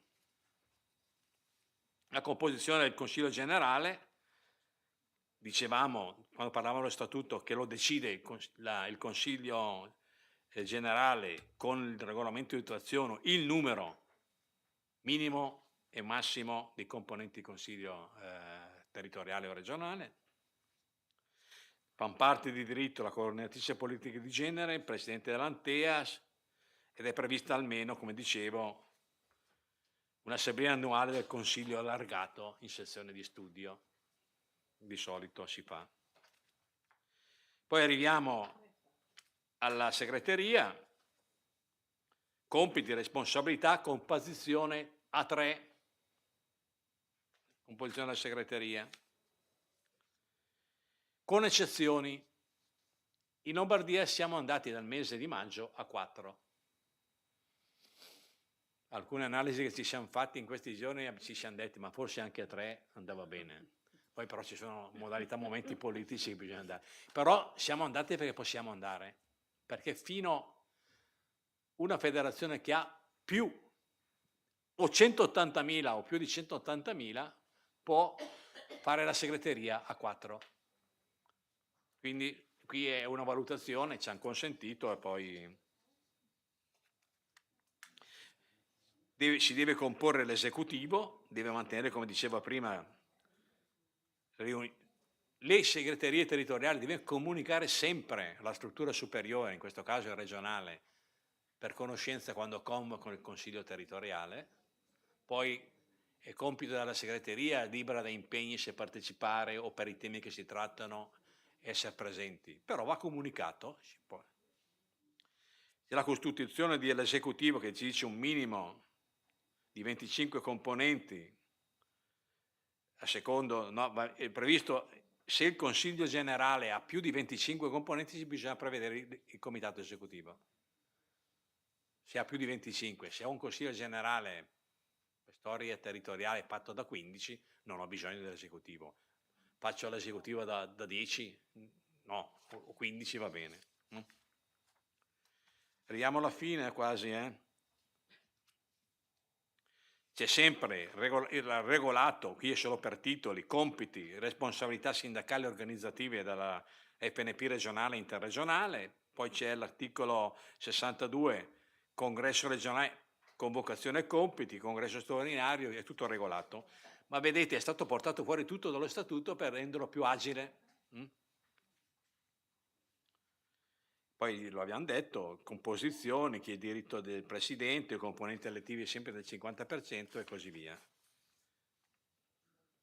Ha anche il compito del comitato esecutivo, vai, al capitolo 27, sì, già. Composizione numero, dicevo, non inferiore al 50% e i compiti, partecipa e così via. La segreteria, vi dico quello che vi ho detto prima, massimi componenti oltre 180.000 iscritti, può andare, vi dico che c'è solo la Lombardia sul territorio nazionale che va oltre questi numeri. Poi c'è la politica del coordinamento politico di genere che è previsto in ogni struttura, ahimè non è proprio così. È previsto in ogni struttura, allora litigo sempre con la mia coordinata. Allora, noi nel congresso precedente avevamo una norma che diceva che a ogni livello ci doveva essere la coordinatrice di genere, quindi in ogni RLS ci doveva essere la coordinatrice di genere. Ok? La modifica statutaria fatta all'ultimo congresso cosa dice? Ci può essere la coordinatrice di genere, ci deve essere obbligatoriamente laddove le RLS sono di istanza congressuale. Cosa vuol dire? Nel nostro caso non sono di istanza congressuale perché i livelli organizzativi sono 3, territoriale, regionale, nazionale. Ma nulla vieta che in ogni RLS ci sia la figura di riferimento per la coordinatrice regionale o territoriale. Non sarà istanza congressuale, ma proprio perché l'iscritto a quei diritti e doveri, è giusto che ci sia. È chiaro che in Lombardia su questa norma, quando l'hanno fatta, c'è stato un po' un battibecchio fra chi la voleva e chi non la voleva, ma il vero tema era che era difficile in Lombardia, dove oggi siamo scesi a 115 coordinamenti di RLS, avere in ogni RLS la coordinatrice. Diventava difficile, no? E quindi però non per questo la coordinatrice regionale non ha i riferimenti territoriali, il riferimento territoriale non ha il riferimento dentro le RLS. Ci sono. Non avranno il titolo di coordinatrici politiche di genere dentro la RLS, ma però la figura ci deve stare, perché anche lì bisognerebbe rispettare le percentuali di genere nella composizione delle RLS. Quindi, e come i componenti di coordinatori, anche la coordinatrice delle politiche di genere è nominata dal Consiglio generale su proposta della segreteria, sentito il coordinamento. È chiaro che se lei la mettiamo in lista in Lombardia e viene eletta nel Consiglio, non ho più bisogno di nominarla, perché c'è già nel Consiglio. E in quei casi di solito non avviene mai che c'è l'obbligo di rimetterla. E sono quei casi di realtà più piccole dove non è componente del Consiglio generale, allora a questo punto la devo recuperare. Ha tutte le incompatibilità come la segreteria e per analogia ha il tema dei mandati ed è l'età, anche la coordinatrice. Sono alla fine 4 cose di chiosa: le responsabilità, le competenze, che dicevo nello statuto, le firme congiunte e vi garantisco che nonostante sta nello statuto, nonostante sta, non è sempre così dappertutto. L'obbligo di attivare delle polizze assicurative e la responsabilità delle strutture sul rispetto delle norme e così via.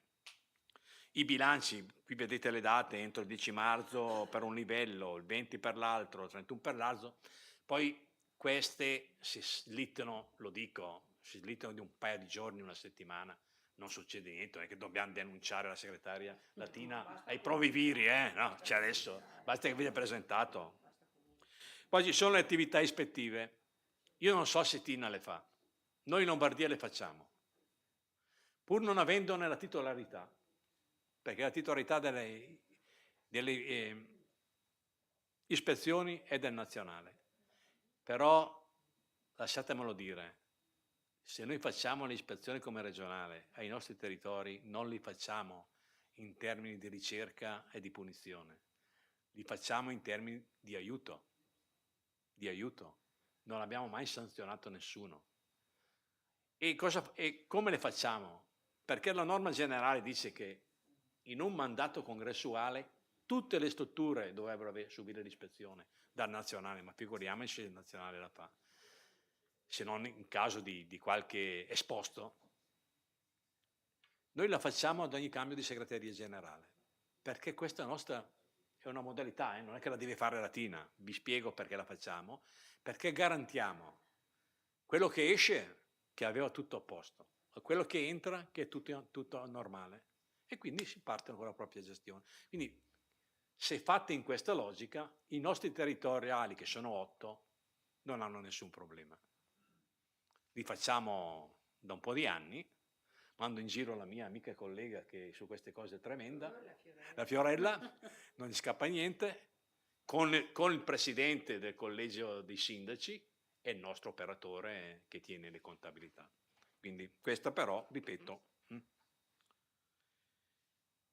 c'è la bandiera, perché la bandiera c'è. Sono entrato nell'ufficio di Tina ieri, ho detto controllo se le bandiere sono messe giuste. Poi c'è quella dell'Europa che va in una certa posizione, la nostra in centro e l'altra a destra, cioè guardandole. Quindi è una banalità, però anche questo. E poi abbiamo l'ultima norma che rinvia tutto al regolamento superiore, in quanto non previsto nel nostro regolamento alcune modalità. Io avrei finito. Adesso potete fare il break. Però prima di fare il break... solo, siccome mi ha chiamato in causa 2 volte sulle visite, allora, come diceva giustamente Onesto, l'ispezione viene comunque prevista e messa in atto solamente dal livello nazionale, Sì. quindi e parte a seguito di denunce che arrivano, di segnalazioni che la FNP nazionale ritiene di tale gravità da uscire e fare ispezioni. Le segnalazioni possono arrivare da singoli iscritti, possono arrivare da dirigenti sindacali, possono arrivare da anche organismi che chiedono con questa ispezione per verificare.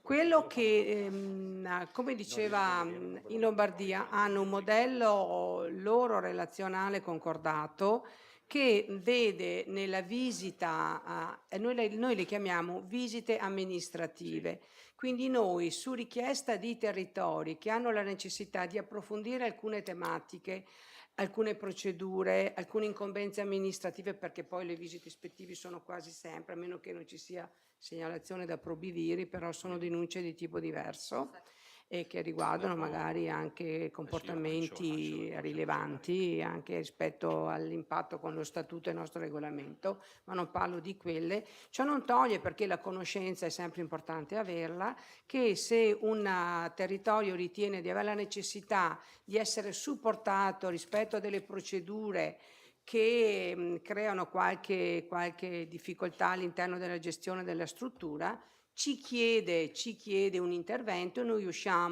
abbiamo anche noi uno staff molto preparato a livello regionale, abbiamo il Dipartimento amministrativo che lo ha già fatto su richiesta di una struttura, esce, guarda, consiglia, dice attento a metterti a posto di qua, attento a regolarti di là, perché qua ci saranno molte figure femminili che sono anche componenti, molte purtroppo no invece, che sono anche componenti di segreterie e organismi, e che c'è una corresponsabilità, non so se l'aveva detto lui prima, ma c'è una corresponsabilità patrimoniale oltre che personale su tutti quelli che sono gli atti e le procedure che hanno una rilevanza patrimoniale, quindi anche amministrativo-contabile, ma anche una rilevanza rispetto all'esterno nei confronti dell'Agenzia delle Entrate, nei confronti dell'INPS.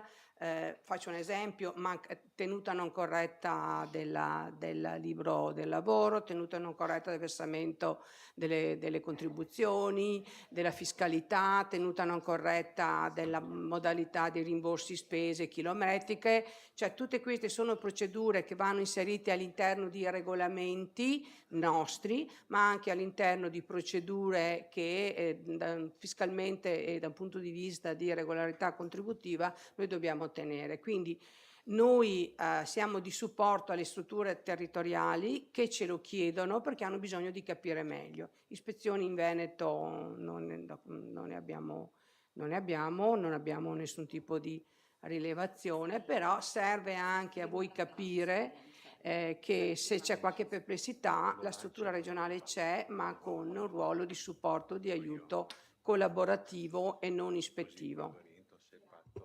Allora, adesso credo che faremo 5 minuti di pausa, 10, però io ho la necessità di giocare con voi un attimino. Credo che vi sia arrivato o un WhatsApp o un'email con un link.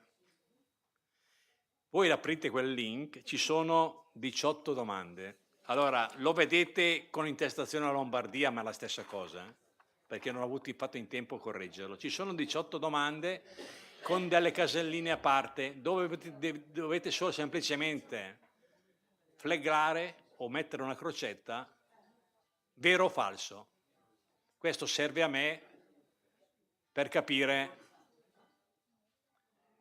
Potete farlo, potete andare in pausa, potete farlo 5 minuti. Quando siete arrivati all'ultima domanda, però vi dice invio, lo inviate, poi lo vediamo insieme. Già è arrivato? No. Non è arrivato, bisogna sentire gli informatici. Ascolta, ti mandano un WhatsApp. Io non ho. Gilberto, ma chi non ce l'ha? Qual è il motivo? Possiamo fare un.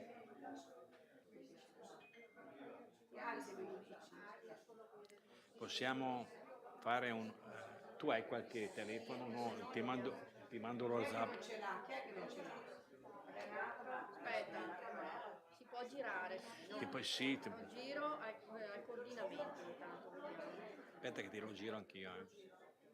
Allora lei lo gira ai coordinamenti, voi lo girate alle vostre, la coordinatrice del territorio lo gira tutto il suo Carla. coordinamento, io lo giro a chi mi Io ti ho girato il WhatsApp, tu puoi mandare il WhatsApp. Sì, mi è arrivato il messaggio. Renato te l'ho inviato. Allora, quella lì è casata. Naturale.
Se magari qualcuno in fondo richiama chi è fuori,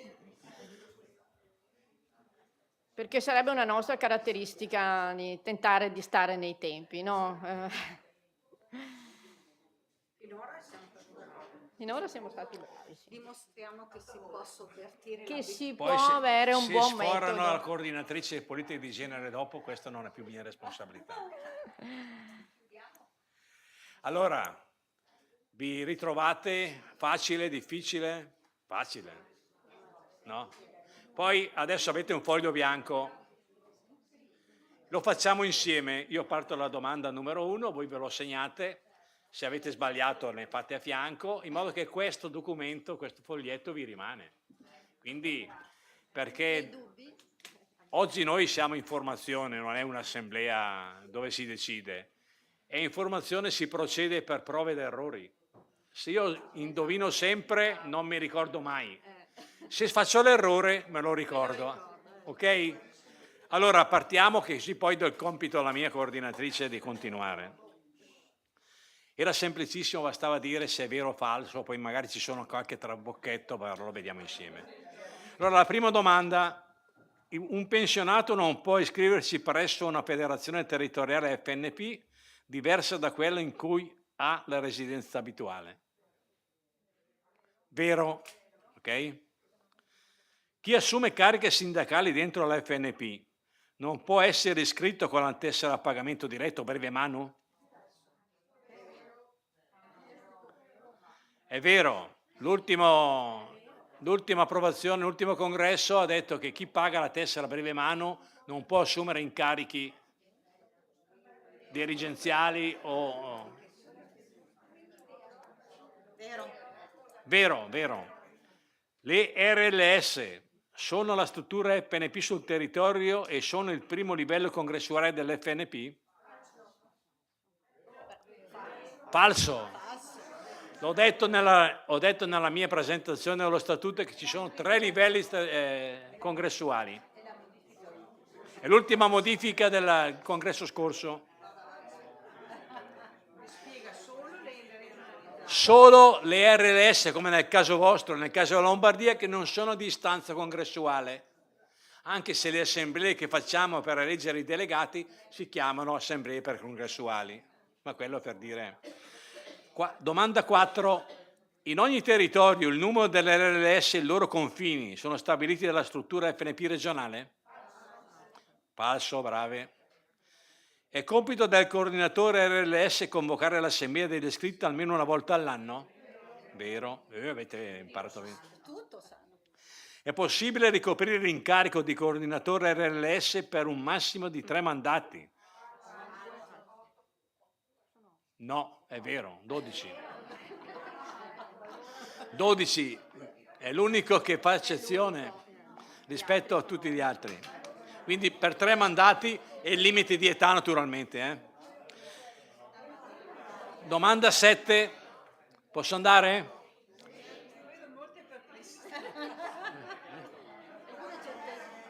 Sì.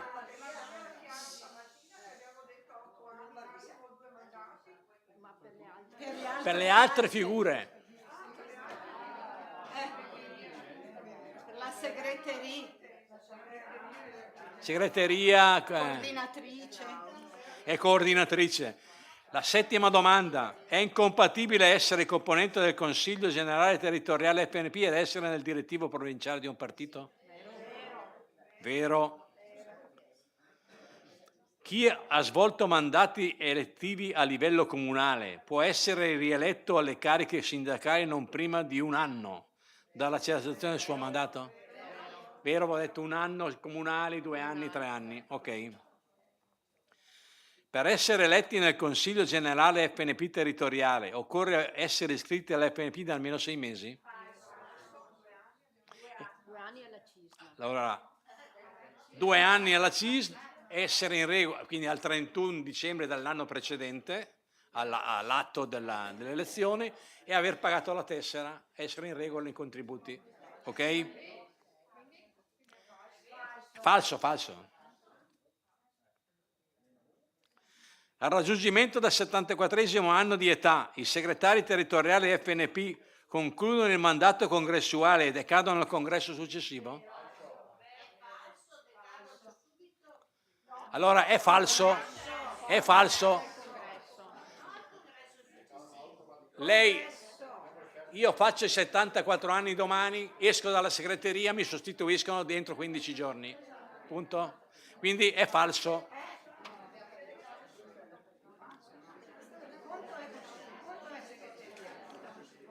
Nei consigli generali, domanda 11, ogni genere deve essere rappresentato almeno con il 30% sul totale dei componenti?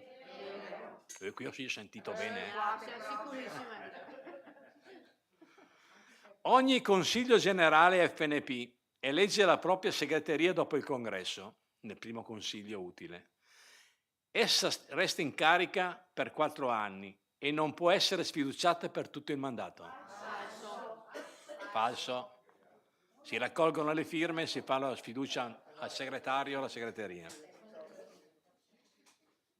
La 13. L'elezione delle cariche segreterie possono avvenire per alzata di mano se viene richiesto almeno dai 2/3 del Consiglio generale. Per alzata di mano? Falso. Sempre voto segreto negli organismi. Le assenze delle riunioni degli organismi devono essere giustificate. Il 14. Il segretario territoriale viene eletto a scrutinio segreto insieme alla segreteria ed è quello che prende più voti. Siete preparati, eh? Le assenze delle riunioni degli organismi devono essere giustificate. Dopo 3 assenze ingiustificate, il componente decade dall'organismo? Vero. Per partecipare alle assemblee precongressuali FNP, il pensionato deve essere iscritto dal mese precedente?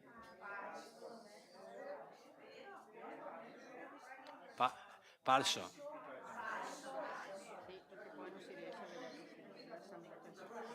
Però potrebbe anche essere vero. Allora, noi diciamo, no, è un po' trabocchetto questa, noi la diamo per falso perché riteniamo che sia importante, perché non potrebbe votare, che è importante che sia eletto, iscritto al 31 dicembre, perché può partecipare. In teoria se io arrivo, pago la delega, ti pago direttamente, io in quel momento sono iscritto. O se attivo la delega e viene attivata immediatamente, io sono iscritto e tu non puoi escludere l'iscritto. Però noi riteniamo che sia falso per la ragione che poi l'Assemblea deve eleggere e per eleggere lui non ha diritto a essere elettore. Quindi diciamo falso. Falso, falso.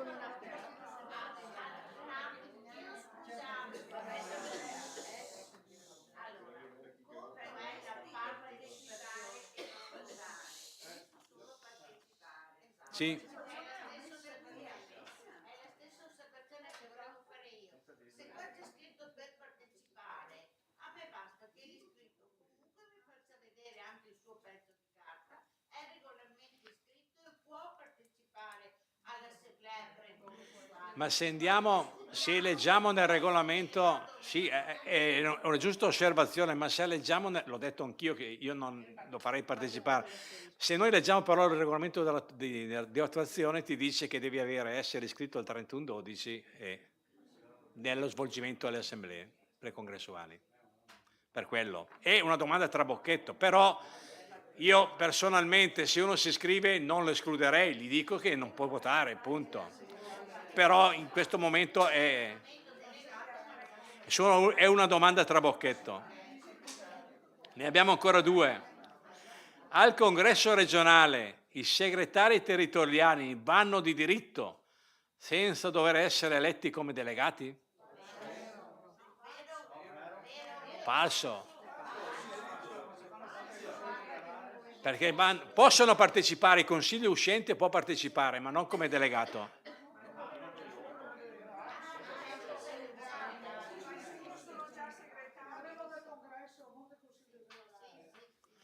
Nell'elezione l'ultima, poi chiudiamo, e io mi taccio, nelle elezioni del Consiglio generale a parità di voti ottenuti dai candidati prevale l'anzianità di iscrizione alla CISL?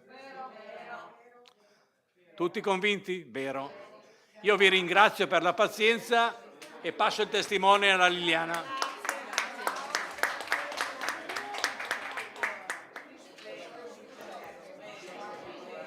Ti devo aiutare? Vediamo.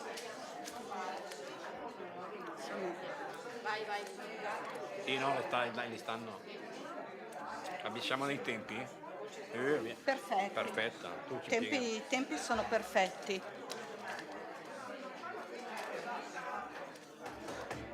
Sì.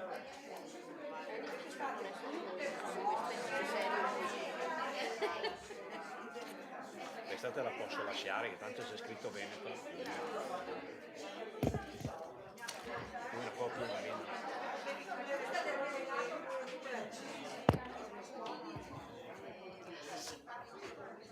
Come si chiude qua? Ok. Buongiorno a tutte, vi saluto anch'io, anche se ci siamo già viste. È con estremo piacere che ho seguito, tra virgolette, uno dei miei capi in questa avventura e con estremo piacere che ho colto questo invito per fare qualcosa che faccio spesso nei territori della Lombardia. Essendo coordinatrice delle politiche di genere, ho il piacere di confrontarmi di frequente con le donne lombarde, di raccogliere le fatiche che ci sono e tentare assieme a loro di costruire in questo momento che è importante, è un momento che precede l'inizio di quella che è la fase congressuale.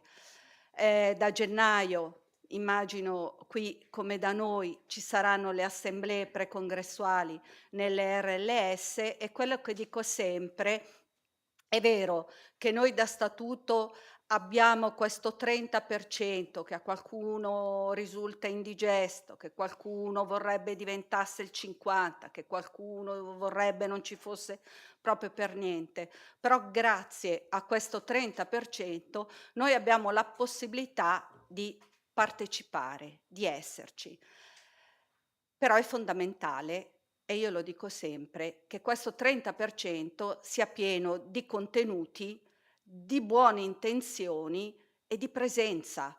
Non basta che ci sia garantita una partecipazione numerica da statuto, questa partecipazione deve essere solida e deve essere da parte di noi donne. Mi scuso con gli uomini se qui qualche volta farò un po' la coordinatrice di genere e magari ci metterò il riferimento all'aspetto femminile. È chiaro che questo è un discorso generale, però qualche riferimento in più per la parte femminile io lo inserisco.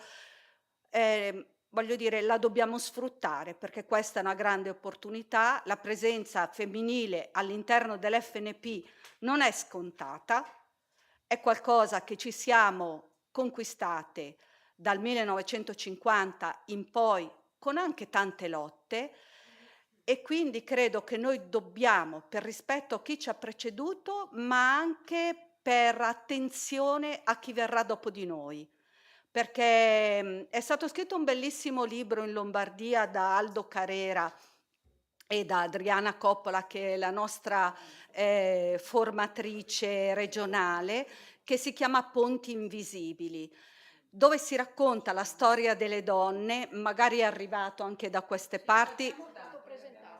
Perfetto. Ecco, io dico sempre, noi abbiamo il compito, il dovere di essere invece dei ponti visibili, di riuscire a essere il collegamento e la fonte di ispirazione anche per chi in questo momento ha un ruolo attivo all'interno dell'organizzazione, ma che nella vita da attivo preparerà poi quella che sarà la vita da pensionato. E noi sappiamo che la vita da pensionato al femminile non è sempre semplice, non è sempre paritaria neppure a livello economico rispetto a quella che è la vita degli uomini. Ma mi taccio su questo perché potrei andare avanti delle ore e immagino che non lo vogliate, e partiamo. Allora, Congresso 2025, ho detto, importante essere parte, esserci, perché solo se noi ci siamo possiamo essere un segno significativo che fa bene anche all'organizzazione. E questo essere parte di questa realtà importante che è anche il Congresso, perché è sicuramente un momento fondamentale, avviene ogni 4 anni, quindi bisogna partecipare. Uso 4 parole: partecipare, rappresentare, ascoltare e collaborare.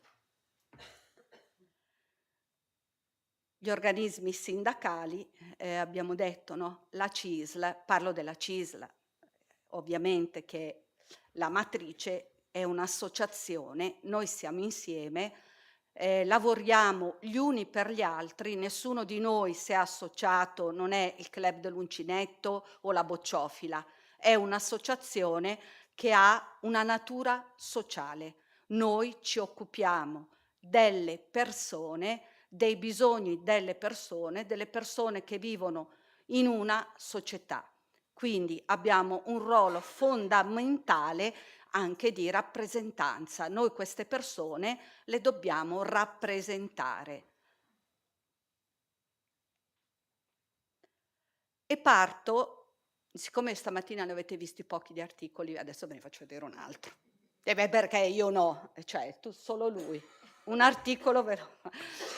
Allora, questo è l'articolo 2 dello Statuto della CISL.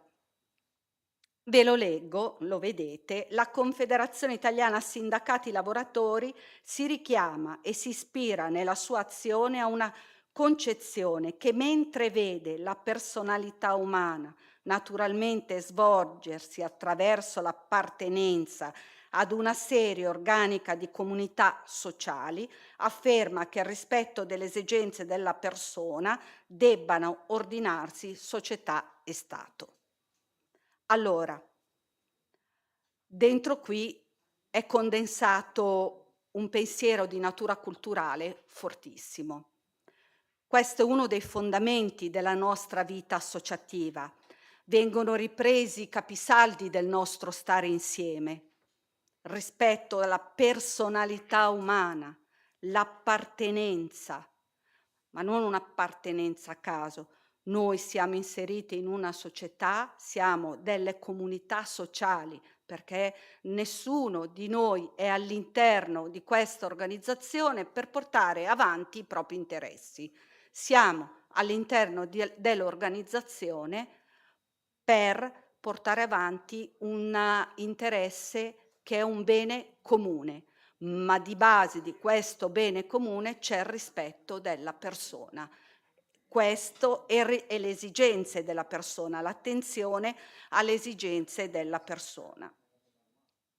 Un altro articolo interessante è questo, l'articolo 6 dello Statuto della CISL, sempre, dove si dice che associarsi è una scelta libera, è una scelta individuale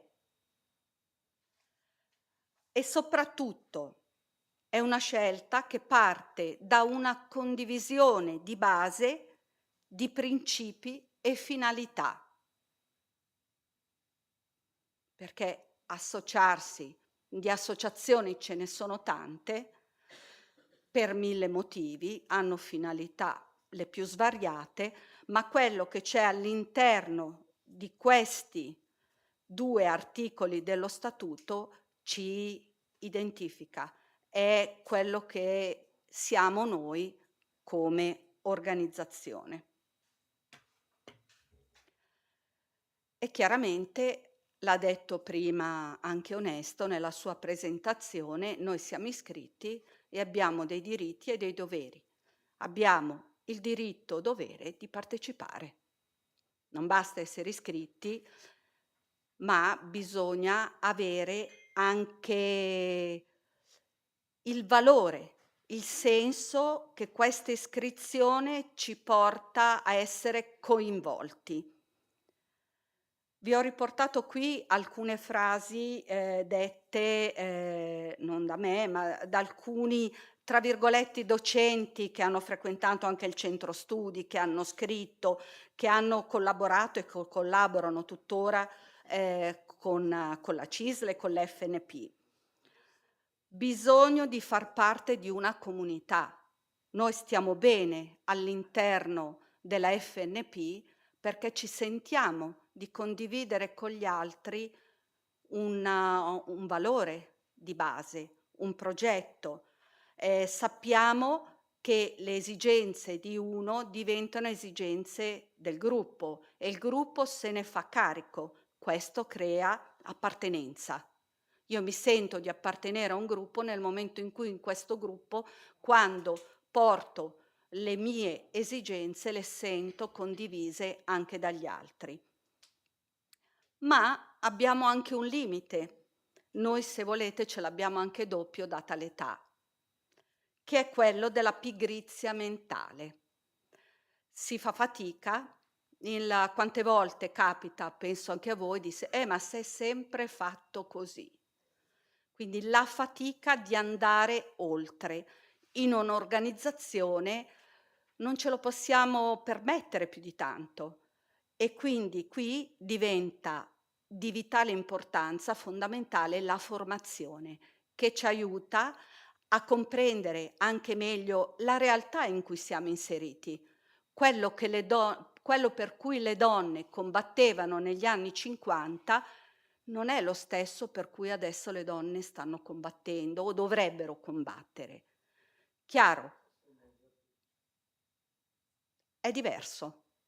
Credo non si possano fare, no, sicuramente le donne, la storia anche delle donne della CISL ci insegna che le donne hanno fatto veramente delle grandi battaglie, dei grandi passi avanti, delle grandi conquiste, ma che non sono per sempre. Vanno difese, vanno consolidate, perché ci sono degli ambiti molto silenziosi dove si rischia di lasciar scivolare via qualcosa che si era ottenuto senza neppure averne tanto la consapevolezza. Quindi anche in questo la formazione ci aiuta. Poi soprattutto noi siamo in un'organizzazione col desiderio anche di assumere delle responsabilità. In ambito femminile non è sempre facile, perché questa è un'organizzazione che si è strutturata con dei tempi di lavoro, degli orari, delle modalità abbastanza create in modo, diciamo, maschile.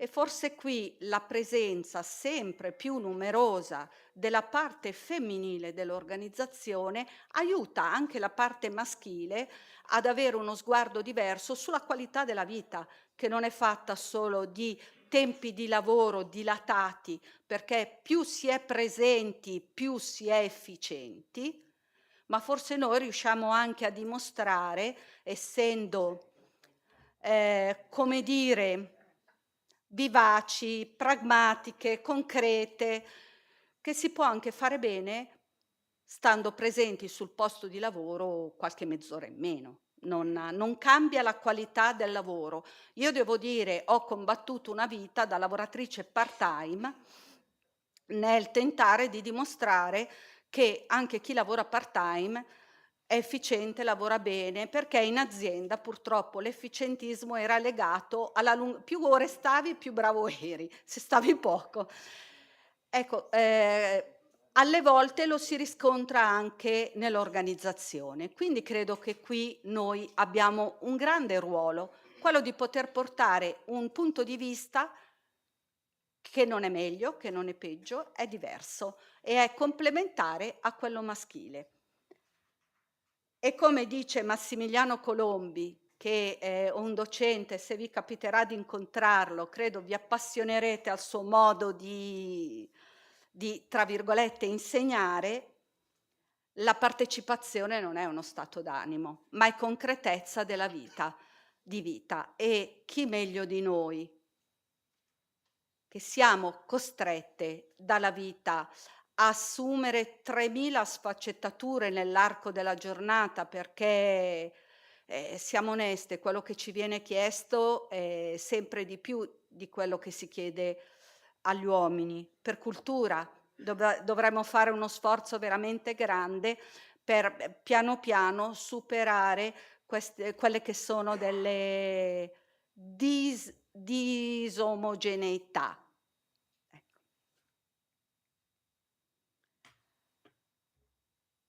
Partecipiamo per rappresentare e la rappresentanza si attua in diverse funzioni. C'è la funzione negoziale della contrattazione, negoziazione collettiva per noi pensionati, funzione di servizio. Noi abbiamo il dovere, no? L'abbiamo visto anche prima, di informare chi è con noi, chi collabora, i nostri iscritti. Abbiamo una funzione organizzativa che rafforza l'identità dell'organizzazione e ci permette di fare del proselitismo, quindi di aggregare nuovi iscritti, di organizzarli e di coinvolgerli. E abbiamo una funzione, qui uso una parola che potrebbe sembrare fuori luogo, di lobbying. In questo senso le lobby sono quelle caste un po' chiuse. In questo senso si usa in un modo positivo però, perché noi abbiamo il potere come sindacato di fare pressione a livello politico. Lo vedete, no? A livello nazionale per un verso, ma anche a livello regionale, a livello territoriale, di portare quali che sono i temi a noi cari, quelli per cui noi intendiamo spenderci, e anche di recepire nuovi temi all'interno della società con l'attenzione che abbiamo. Noi abbiamo un grande privilegio, che è quello di incrociare le persone. Quindi non mettiamo giù dei temi ideali, no, noi abbiamo un rapporto concreto nelle sedi, nelle RLS, con le persone che ogni giorno vengono e ci pongono degli interrogativi che ampliano quello che è il nostro, che dovrebbero ampliare quello che poi è il nostro spazio di manovra. Però per rappresentare, evidentemente, la prima cosa necessaria, e qui credo che la parte femminile abbia una marcia in più, bisogna saper ascoltare. Quindi essere nelle sedi. Molte volte si dice che alle donne è chiesto di stare nelle sedi, di fare accoglienza, come se fosse un lavoro di minore importanza. No, in realtà non lo è, anzi, perché chi raccoglie le aspettative di chi viene a interpellarci è quello che poi, trasmettendo queste aspettative, può essere interprete anche di una nuova linea. E di contro ascoltare è la prima parte fondamentale anche del comunicare. Io non posso comunicare bene se non sono capace di ascoltare l'altro. Allora o comunico in modo stereotipato, nel senso che ho le mie belle regoline in testa e quando arriva qualcuno non ascolto e dico, ma credo vada fatto lo sforzo per imparare ad ascoltare e poi comunicare. Si ascolta per cambiare, perché se io ascolto, posso avere un'idea, un grande progetto su quell'argomento, su quel tema, penso di fare le cose in un certo modo, ma se ho la capacità di ascoltare e di cambiare questo mio stereotipo, noi viviamo anche di stereotipi che ho in testa, poi la mia comunicazione, i miei progetti possono essere più in linea con quelle che sono le esigenze degli altri. E poi, vabbè, c'è la capacità anche di ascoltare le voci critiche. Le voci critiche che per noi persone mature diventano importanti, diventano anche un bel banco di prova dove rivedere un attimo, soprattutto per chi fa questo lavoro da una vita, rivedere un attimo atteggiamenti che magari sono consolidati, non sono più adeguati in questo momento storico che stiamo affrontando, che non è facilissimo, però il tutto con una parola fondamentale che è collaborare. Abbiamo detto siamo in un'associazione, non siamo dentro per noi stessi, perlomeno non dovremmo essere dentro per noi stessi, non siamo dentro per nostro piacere personale, per essere, per sentirci arrivati, ma siamo dentro perché condividiamo un cammino, un percorso, degli ideali di cui non ci dobbiamo dimenticare. Quindi dobbiamo anche chiederci il nostro modo di collaborare con gli altri, perché la collaborazione è il primissimo elemento che ci permette di stare insieme. Se io vado per la mia strada, faccio quello cavolo che voglio, potrei essere anche una persona soddisfatta di me, ma sicuramente non sono insieme agli altri all'interno dell'organizzazione.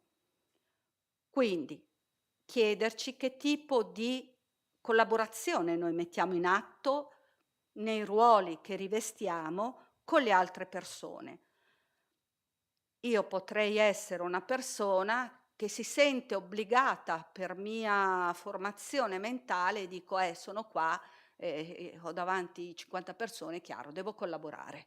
E questo è un imperativo, però non è una scelta, non è una modalità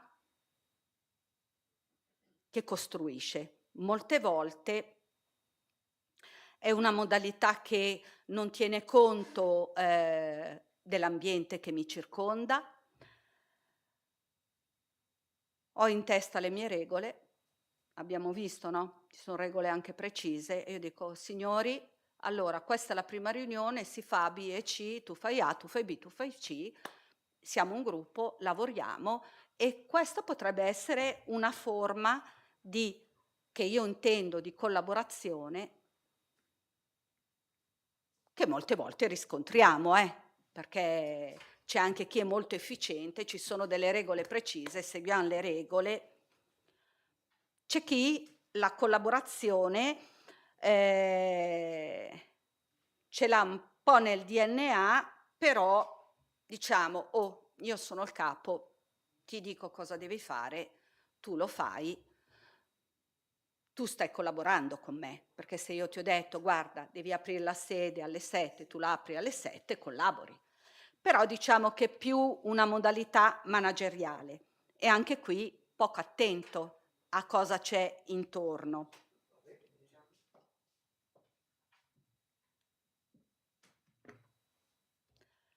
E poi c'è quello che dovrebbe entrare un po' nel nostro DNA, visto che noi ci occupiamo di sociale. Il sociale è stare con gli altri e quindi una pratica di collaborazione che costruisce, che tiene conto delle condizioni ambientali, che tiene conto delle persone, che risolve i problemi quotidiani, che dà importanza anche ai rituali informali. I rituali informali sono quegli ambiti che spesso funzionano meglio delle riunioni dove a fronte di un tavolo, di una trattativa che è è complicata, dove non si riesce a trovare un punto di incontro, ci si ferma un attimo, si va a bere un caffè e si riesce magari a stemperare, ci si parla. Quindi tenere conto di tutte quelle piccole forme di collaborazione personale che non è che si possono poi rendicontare, cioè non è che posso dire, ah, dunque ha fatto questo, ha fatto... ma sono quell'informalità che crea comunque un luogo di lavoro anche piacevole e sereno, una modalità di approccio e di rapporto che è più costruttivo che non impartire degli ordini, dare delle regole e poi magari avere difficoltà. Qui credo, posso essere smentita, però che sia anche una parte molto connaturata nelle donne, che sono capaci di tessere anche relazioni se riescono a evitare forme di personalismo. Il lavorare insieme è molte volte più semplice se fatto in ambiti amicali, concedetemi il termine.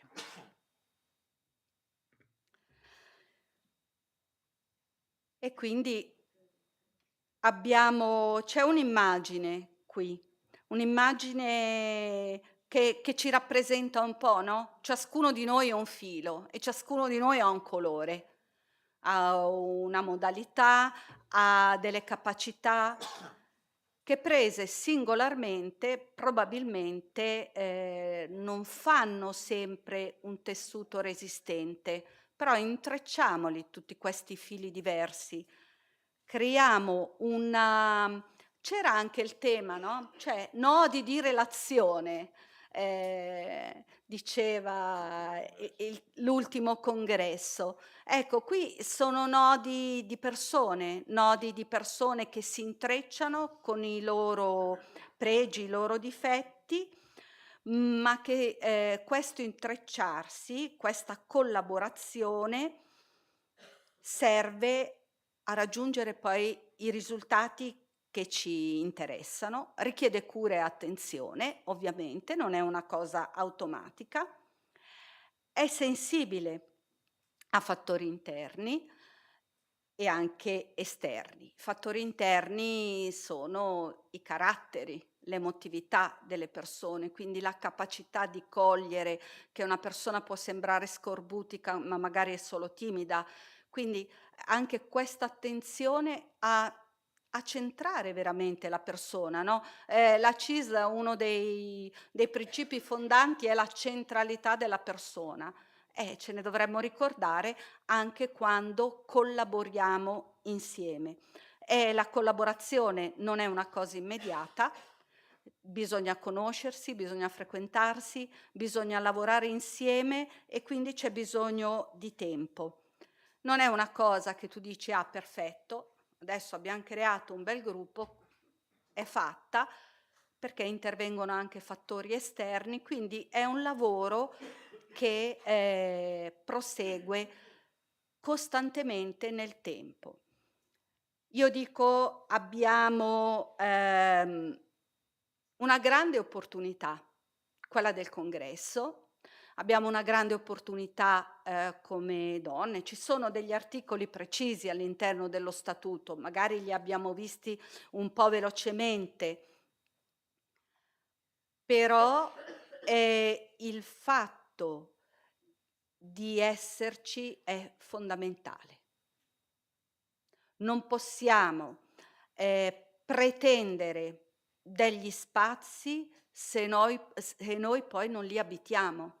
Questi spazi vanno vissuti, il nostro collaborare con gli altri, il portare quella che è una visione femminile all'interno di un mondo che è nato magari in un modo più maschile, ma che ha bisogno di uno sguardo anche diverso, che è uno sguardo complementare. Noi non siamo alternativi gli uni agli altri, siamo complementari e questa è una grande ricchezza, anche perché la storia delle donne che hanno vissuto nella CISL ci insegna che di battaglie ne sono state fatte tante, l'ho detto prima, però vediamo ancora oggi, giusto all'inizio di ottobre è uscito il rapporto dell'INPS a livello regionale sulla disparità di genere in materia di retribuzioni e conseguentemente di pensioni, che non è un tema irrilevante, perché fino a che non cambieranno le statistiche, le donne vivono più a lungo in una situazione chiaramente di maggior fragilità andando avanti l'età, con condizioni economiche inferiori.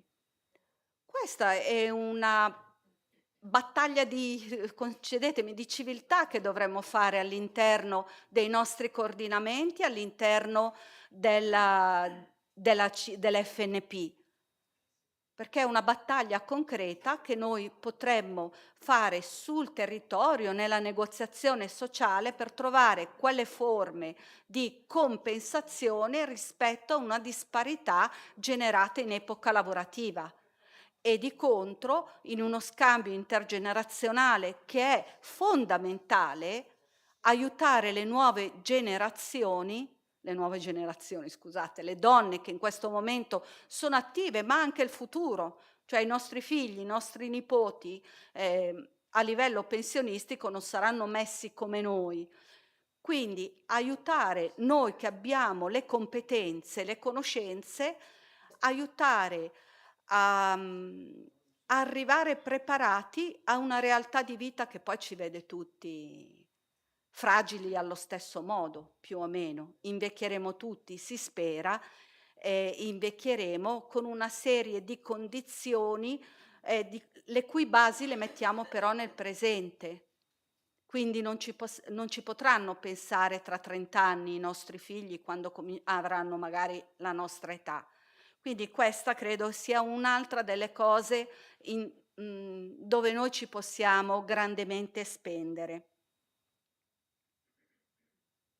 Non la faccio lunga, poi se avete delle domande più che volentieri, però mi piace chiudere ricordando sempre da dove arriva il nostro essere sindacato.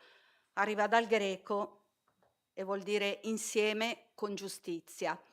E allora credo che la più grande giustizia sia essere consapevoli che viviamo ancora delle disparità di genere, in questo momento è il genere femminile, magari tra 20 anni sarà il genere maschile a avere delle disparità, non so per quale motivo, però magari succederà, e quindi credo che il nostro lavorare insieme all'interno dell'organizzazione debba andare in questa direzione.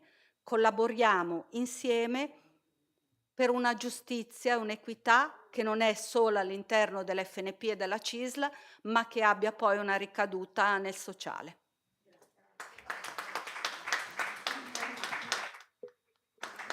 Allora, prima di ripassare la conduzione della giornata a Carla, abbiamo bisogno di una piccola precisazione, perché uscire con qualche dubbio su regolamenti e statuti oggi magari crea qualche disagio. Chiedo a Giancarlo, il nostro segretario organizzativo regionale, di fare una precisazione su una questione, in modo che abbiamo chiarezza. E allora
Aspetta, perché questo funziona a tratti, ecco.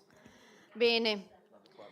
Grazie ancora perché ho apprezzato molto, spero anche voi, la loro capacità di non rendere noiosi questi argomenti che di per sé, insomma, ecco, potrebbero esserlo, ma anche di avere messo in ordine vari capitoli che spesso sono oggetto anche delle nostre riflessioni, delle nostre riunioni, e soprattutto grazie anche a Liliana in particolare, perché ha messo in risalto alcuni aspetti del nostro essere all'interno dell'organizzazione. È proprio vero, nel senso che le donne ce ne sono tante, sono la maggioranza fra gli iscritti, ce ne sono tante che lavorano nell'organizzazione, ma spesso sono considerati livelli base e non ecco, di importanza di un certo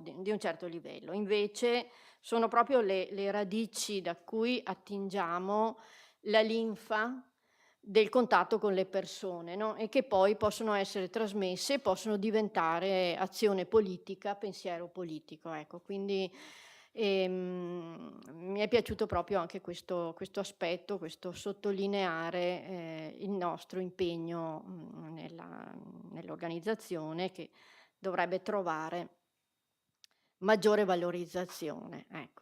Allora, c'è adesso lo spazio per fare domande, interventi. Noi qui abbiamo anche Maria Trentin che negli anni in cui è stata coordinatrice nazionale delle politiche di genere ha contribuito non da poco a cambiare anche lo statuto, a far inserire anche articoli. Ecco, quindi magari se ci racconta un po' anche della sua esperienza, ecco. Ne approfitto finché Maria ci raggiunge per dire che qua sono disponibili anche 3 volumi citati da Liliana e da Onesto, Ponti invisibili, per chi ecco, e anche altri 2, 3 libri che parlano della nostra Tina Anselmi. Ecco, se volete sono qua a disposizione. Allora,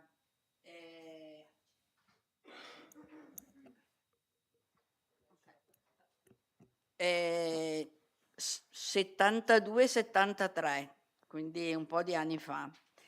Il mio primo congresso, quindi ne ho fatti un bel po', e in quel periodo Bruno Oboe, che è stato anche segretario generale di questa organizzazione, mi chiede di cominciare a partecipare ai coordinamenti. Era il momento dell'autocoscienza, del femminismo duro, del divorzio, dell'aborto, quindi tempi caldi, tempi caldi. Ricordo questo per dire che ho visto un bel po' di cambiamenti nel tempo, no? E quindi vuol dire che un po' di cose le abbiamo patite, ma poi siamo riusciti anche un po' a cambiare. E parlando di statuto, io devo dire la verità, la cosa che ho imparato è che per quanto siano giuste le rivendicazioni delle donne in un'associazione grande come la nostra, se non hanno il supporto di chi la governa, non vai da nessuna parte. Basta fare 4 conti, 30%, rarissime le situazioni in cui sono più del 30%, e quindi da un punto di vista numerico sei sempre perdente. Dico questo per riallacciarmi un po' alle cose che diceva Liliana, no? E che veniva detto anche da Onesto. Conoscere l'organizzazione e le sue regole vuol dire saper stare dentro l'organizzazione e vuol dire anche imparare a come comportarsi anche per portare a casa qualcosa. Vi faccio 2 esempi, poi chiudo perché non voglio neanche portar via tanto tempo, però a me sembra importante averli chiari, io li ho imparati con fatica. Allora, congresso 2017, io coordinatrice nazionale, sento che c'è un po' di malumore tra le coordinatrici. Tasto un po' il terreno perché non mi avevano detto apertamente le cose, convoco una riunione di coordinamento, il motivo del contendere era che la coordinatrice doveva statutariamente partecipare a tutte le segreterie. Discussione molto animata, si chiude con una rottura all'interno del coordinamento e con una mia dichiarazione che dice che io al congresso non avrei sostenuta quella posizione, perché il coordinamento non doveva, secondo me, mettere in discussione l'impianto politico della categoria. Semmai si potevano trovare forme per agevolare il fatto che non è proibito che le coordinatrici, se non a tutte, ma qualche segreteria partecipassero in maniera da condividere il percorso che le segreterie fanno. Allora, cosa c'era qui? Una rivendicazione pura? Una presa d'atto che non saremmo andate da nessuna parte e che dovevamo agire in maniera diversa. Questa è una questione. L'altra questione è che noi dovremmo essere anche garanti che le regole che ci sono siano applicate. Io ho visto in tutti questi anni, vi dicevo dal 72 in avanti, un unico congresso invalidato per la questione delle quote. CISL Università, congresso nazionale, ma hanno usato strumentalmente il non rispetto delle quote perché avevano problemi politici tra un dirigente e l'altro. Allora, io credo che queste siano esagerazioni, però un po' di controllo anche da parte nostra io credo sia importante. Quindi conoscere le regole per sapere come stare dentro l'organizzazione. Nel congresso del 2017 invece abbiamo portato a casa l'articolo 28 bis che tendeva anche questo concordato ovviamente col segretario generale che ha fatto da garante perché la cosa passasse, che prevedeva che le segreterie potessero dare incarichi di un pezzo di lavoro ai coordinamenti per tenerli dentro, per farli partecipi. Io non credo sia applicata questa cosa, però potrebbe essere un buon viatico per fare un lavoro comune. E chiudo dicendo ragionando su un'altra questione. Allora, noi rappresentiamo come categoria le persone anziane. Tutti i dati ci dicono che la vecchiaia è donna. Allora, io capisco che sia estremamente difficile, perché io l'ho provata al nazionale questa fatica, di stare sul pezzo del mandato della nostra categoria. Cosa possiamo fare noi per le donne anziane? E guardate che problemi ce ne sono tantissimi, ma proprio tanti. Ci vuole la fatica di andarli a vedere. Poi sosteniamo tutte le battaglie delle attive per le molestie sui posti di lavoro, per il differenziale salariale, per tutte le cose che volete, ma il nostro primo compito è quello di dare risposta al target dei nostri iscritti. E non lo facciamo parlando di femminismo o di coordinamenti a volte o altro, ma possiamo farlo interagendo con la categoria sulla quotidianità.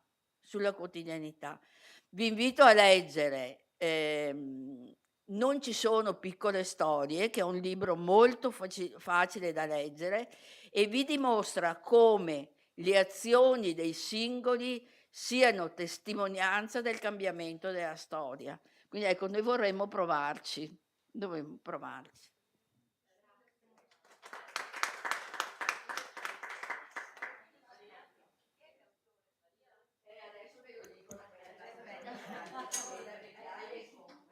C'è ancora il microfono se qualcuno vuole intervenire dal posto, fate come volete, insomma, ecco qua.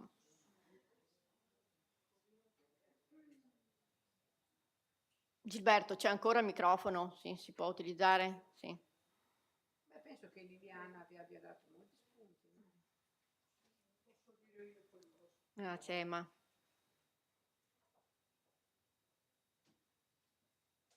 Allora, un saluto a tutte. Io volevo dire solamente una cosa. L'articolo 28 nella CISL FNP di Belluno e Treviso viene applicato. Io sono dentro la segreteria e condividiamo abbastanza tutto. E certamente non sono libera al 100% perché le decisioni vengono prese assieme, però partecipo e condivido tutto. Grazie, volevo solamente dire questo.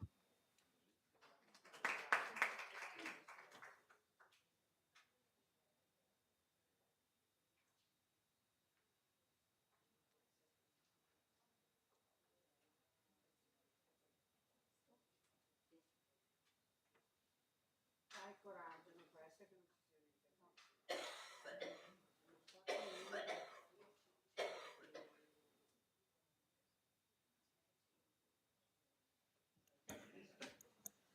Basta che qualcuno rompa il ghiaccio, no? Io volevo fare solo due osservazioni.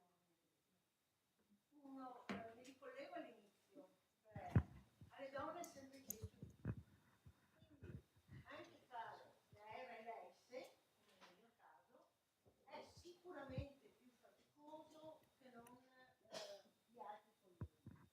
Ma questo non perché comunque La segreteria maschile, e qui abbiamo anche un segretario, chiede alle donne in generale più di quello che chiede agli uomini, perché gli uomini in qualche maniera possono scegliere, le donne secondo me un po' meno.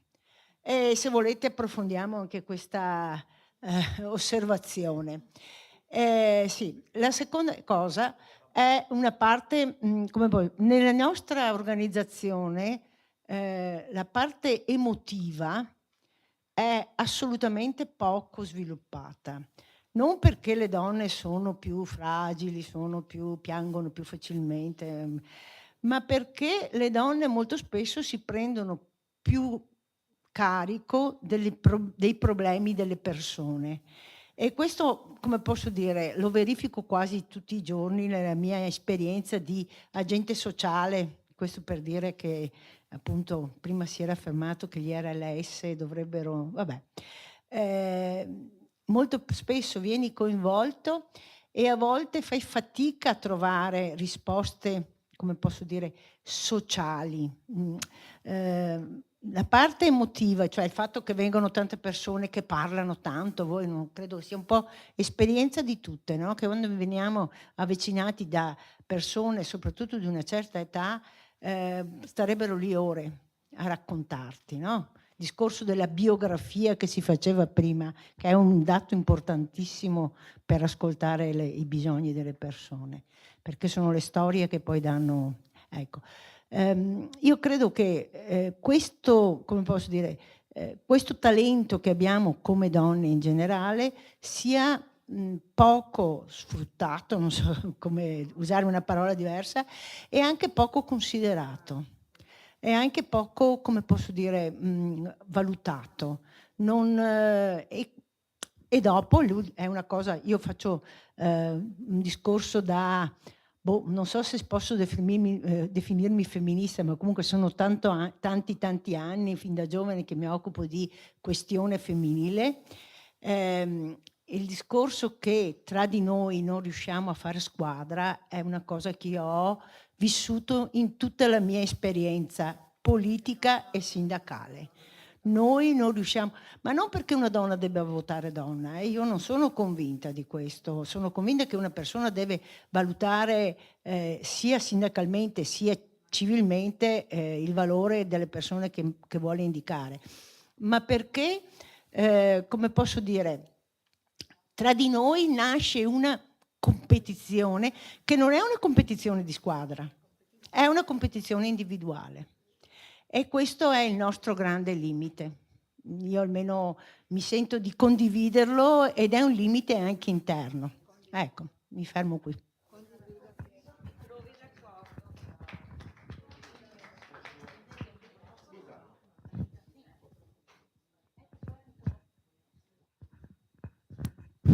Grazie. Innanzitutto grazie per avermi invitato a questa vostra, diciamo così, assemblea. Vedo pochissimi uomini. Io potrei fare, diciamo così, un ragionamento, perché sono uno che crede veramente nelle parità tra uomo e donna. Cioè, per cui ho fatto tantissime battaglie a favore della donna. Cioè, vorrei fare alcuni appunti riprendendo proprio la sua relazione, no? Lei ha detto tranquillamente il 30% ci dà la possibilità di poter partecipare. Io sono stato sempre contrario alle quote rosa, alle percentuali sulle assunzioni, perché la vedo come un'offesa nei confronti della donna, perché credo che la donna come l'uomo abbia le possibilità, forse anche maggiori, di poter concorrere con una sana competizione e dimostrare che nelle postazioni apicali dove non ci sono donne, nella politica, nel mondo del lavoro e quant'altro, la donna possa essere un valore aggiunto e possa essere quello che risolve, tra virgolette, i problemi a cui faceva riferimento lei, dove parlava, diciamo così, dei nodi, quel nodo dove c'erano tanti colori, mancano gli uomini. Gli uomini devono essere presenti nelle vostre riunioni. Io mi ricordo nei CPO, solo donne, solo donne, solo donne. Gli uomini non capiscono, lo vedono come una sorta, come posso dire, di vantaggio alle donne, questa quota rosa, questa percentuale. Deve essere sconfessato questo termine qua. Cioè noi siamo forse il paese in Europa col tasso di occupazione femminile è più basso in assoluto. Mi pare che ci sia solo qualche realtà, diciamo così, sotto di noi.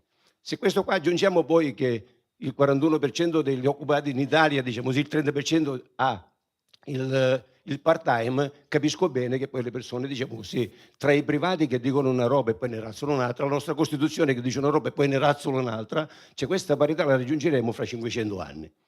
Cioè allora bisogna, a mio avviso, in queste riunioni, cioè proprio fare concorrere, fare viaggiare gli uomini per capire quali sono le necessità della donna, che sono necessità pari all'uomo. E domani possiamo essere, come ha detto giustamente lei, visto che ci sono questa longevità da parte delle donne rispetto agli uomini, possiamo essere noi ad avere bisogno delle donne per poter avere la parità di genere.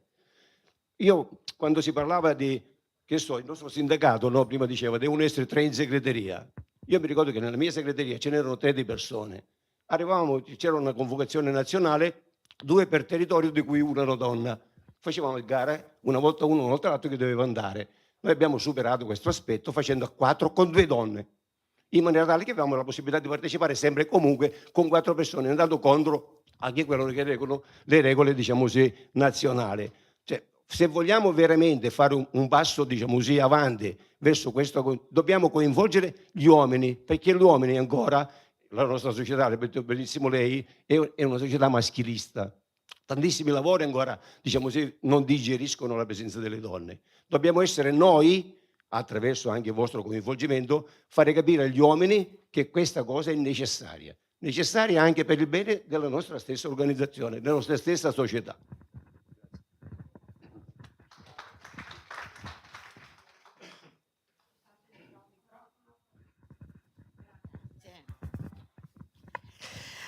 Allora, io parlo come membro di segreteria. Siamo 1 e 2 ovviamente del genere opposto. Non è stato facile, non è facile, ma per un motivo semplice, perché quando noi torniamo a casa la sera, dopo ore e ore che siamo fuori casa, se non ci fermiamo a fare la spesa è un problema, perché apri il frigorifero, hai la lucetta che ti dice e adesso cosa si mangia, della serie che dobbiamo sempre utilizzare i nostri sabati e domeniche per... Non abbiamo tempo.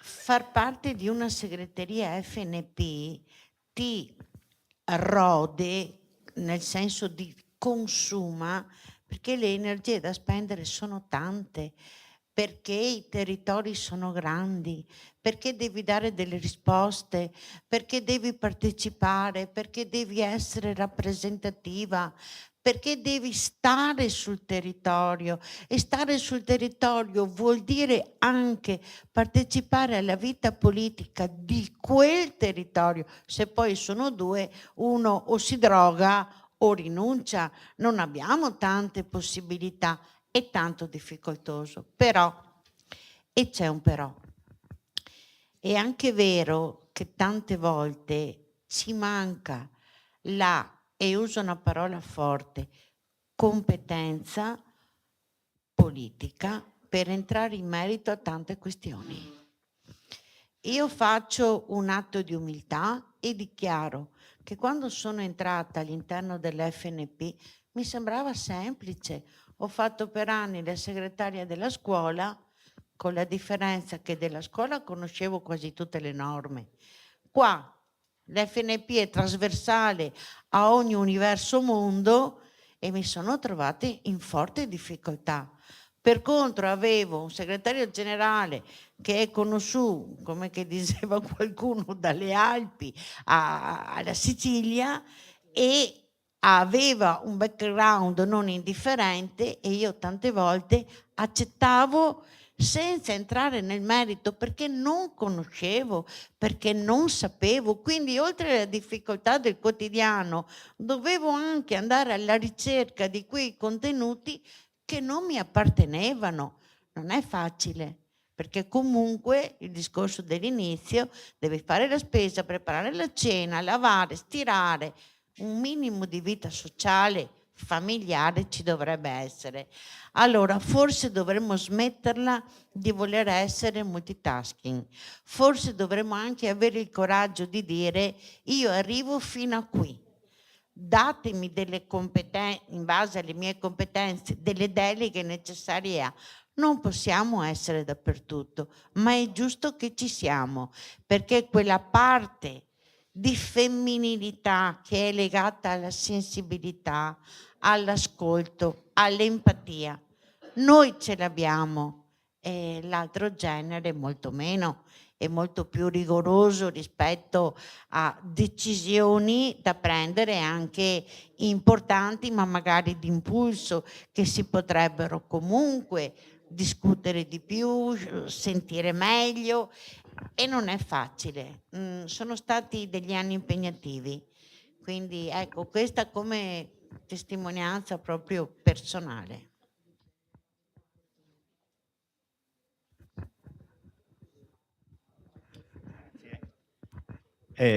Sono stato così stimolato da quello che si sente qua dentro, ecco, diciamo così.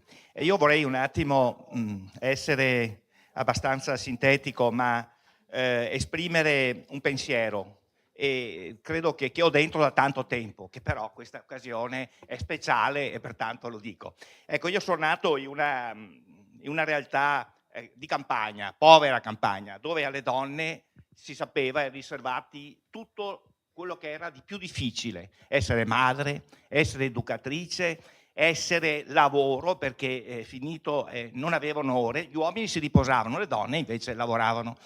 Beh, questo è il primo contatto che ho avuto con il genere, diciamo così, brutta parola, femminile, no? Poi nella mia vita naturalmente ho avuto modo di fare esperienze professionali e anche nella mia vita ho trovato una donna, diciamo, che ha sicuramente condiviso, ha intrapreso. Io l'ho conosciuta quando lei si occupava di volontariato a 14-15 anni, occupava di volontariato di Avis, perché il papà era presidente, coinvolta. Nell'esperienza sindacale ho conosciuto tante donne che però operavano in un settore difficile, la campagna, come braccianti, oppure negli allevamenti dei polli, dei maiali addirittura, no? Delle stalle, e anche negli impianti agroalimentari, che vi assicuro i lavori degli uomini erano fatti in maniera identica dalle donne, ecco, e con i turni, questo insomma dico una cosa scontata forse. Poi ho assunto qualche responsabilità e nel sindacato io non ho mai avuto la percezione che ci fosse sinceramente una divisione e anche una forma che tentava di penalizzare. Forse sono stato fortunato, ecco. Poi ho avuto un'esperienza che forse mi ha maturato più di altre: le donne immigrate, le donne ucraine che venivano qua a prendere cura di nostri anziani, oppure le donne rumene, moldave, che avevano la preoccupazione dei figli, sappiamo, ecco. Per cui posso dire che, per concludere, insomma, che per me la donna è ricchezza, è valore, è fantasia.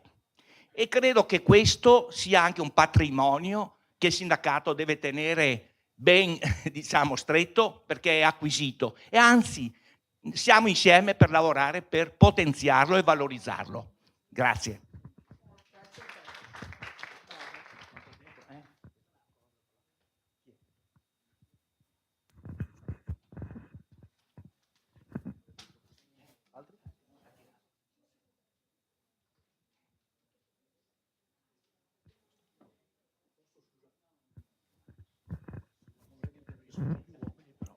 Visto che non c'era nessuno, approfitto un attimo per prendermi un minuto, anche perché Donne, intervenite, dai, cioè, date un se po' volete di- io rinuncio. No. No. Abbiamo ancora 20 minuti.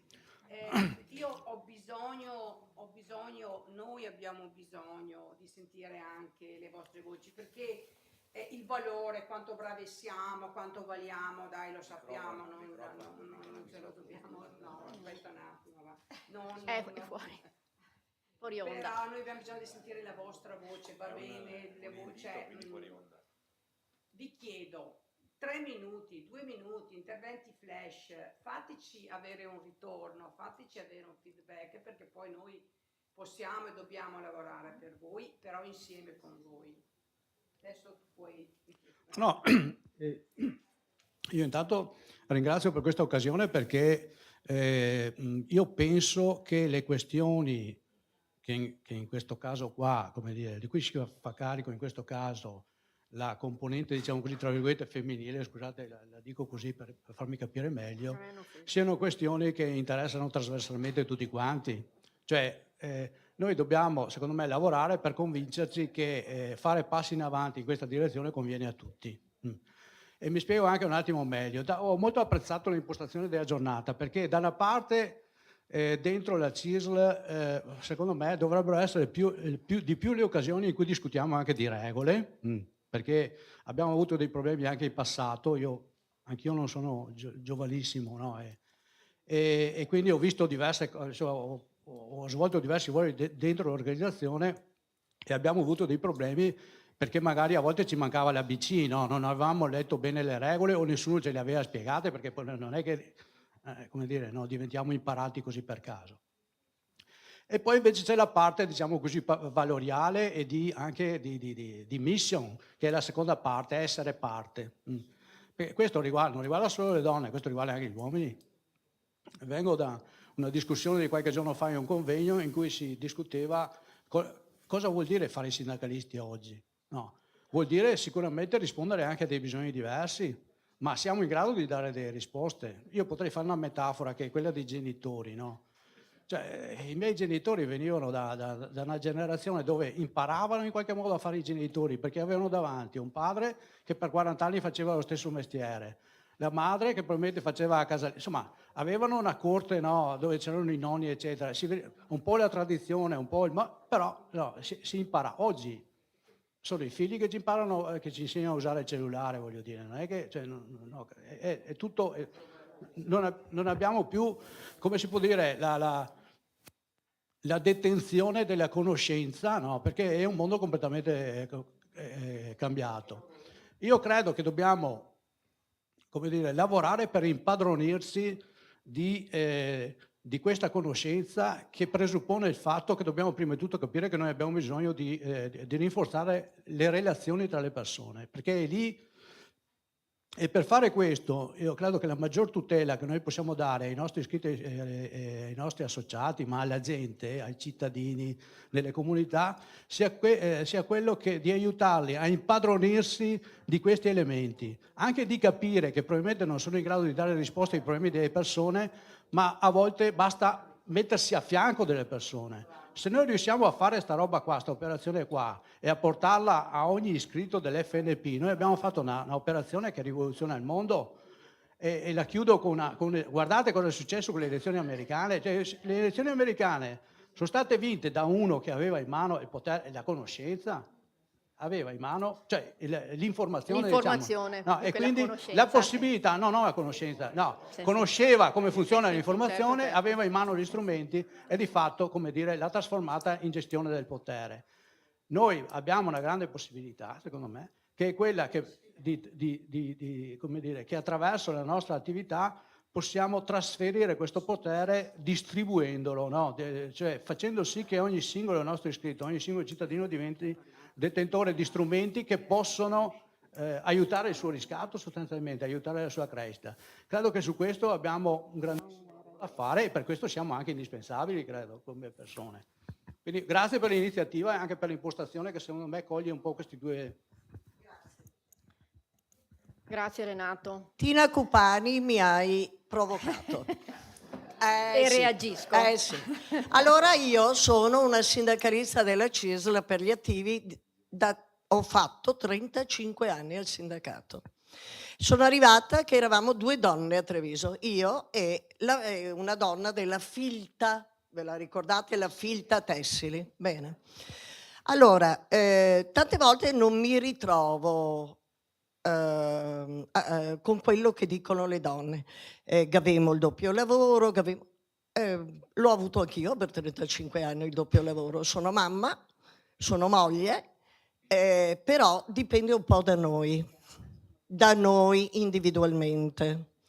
Perché se dopo aver fatto il lavoro da sindacalista arrivo a casa e non trovo nessuno che mi aiuta, perché magari ho un marito che si mette davanti alla televisione, qualche problema ce l'ho, a parte le donne che possono essere da sole.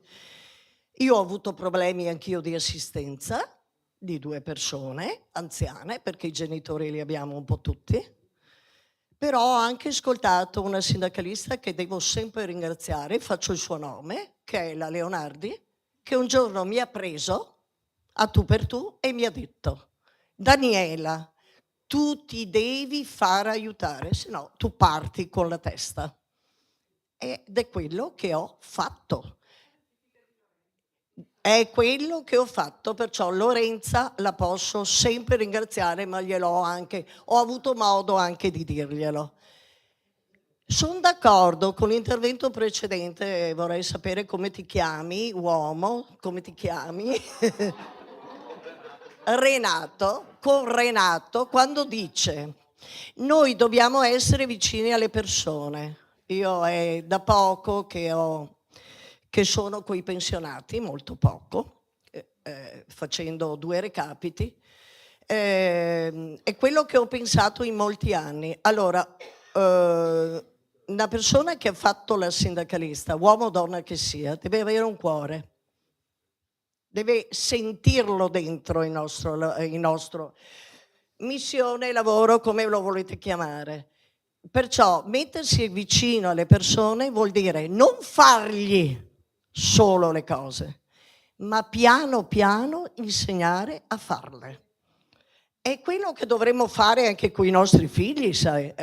Rispetto che i nostri figli ci insegnino le cose che imparano. Perché io, che è da poco che sono a fare i recapiti, mi arrivano e mi dicono: goda sentirmi fiol, goda sentire ne vodo. E sì che non sono persone con molto avanti con gli anni. Allora gli dico: venga un attimo, 5 minuti, che comincio a dirle questo, quell'altro, quest'altro. E lo accolgono e lo colgono, perciò dobbiamo non solo fargli trovare pronto, dobbiamo cominciare secondo me è la strada che ci dà immagine, che ci dà anche, se no stiamo lì, li facciamo e arrivederci, e poi non li vedi più quando l'abbiamo fatto. Do il microfono. Sì, cerchiamo... Pronto? Scusa, solo una cosa, nel senso, è vero che per alcuni versi sembra che il tempo non sia trascorso, ecco, perché mi sono letta anche la storia del coordinamento nazionale della FNP e 50 anni fa si dicevano più o meno le stesse cose, ecco. Però riprendo il brevissimo intervento di Emma, nel senso dobbiamo anche mettere in risalto i passaggi che abbiamo fatto, no?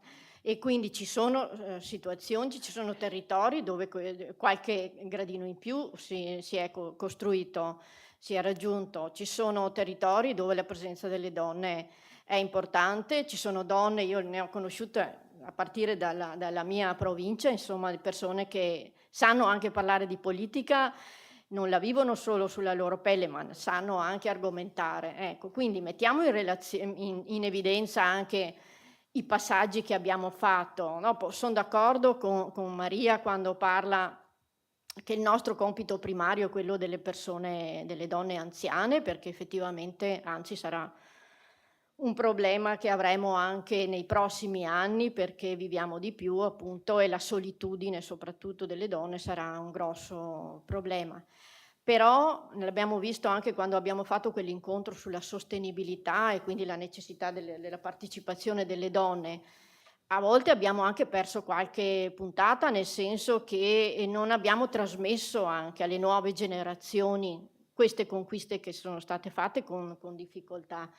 E dobbiamo insistere su questo, anche questo è un compito primario che ci spetta, perché siamo donne attive che hanno tutte una storia, più o meno abbiamo fatto battaglie fuori e anche dentro casa, qualcuna c'è riuscita, cioè abbiamo fatto passi in avanti, non siamo tutte lì a farci carico di tutti i lavori. Ecco, in questo momento ho mio marito con 2 nipoti a casa, insomma, possiamo anche farcela, no? Ecco, a toglierci qualche peso e dobbiamo farlo, redistribuire questa cosa, ecco. Però vediamo di andare un po' avanti, insomma, perché ci sono anche buone pratiche, ci sono anche conquiste che abbiamo fatto, ecco. Dobbiamo insistere.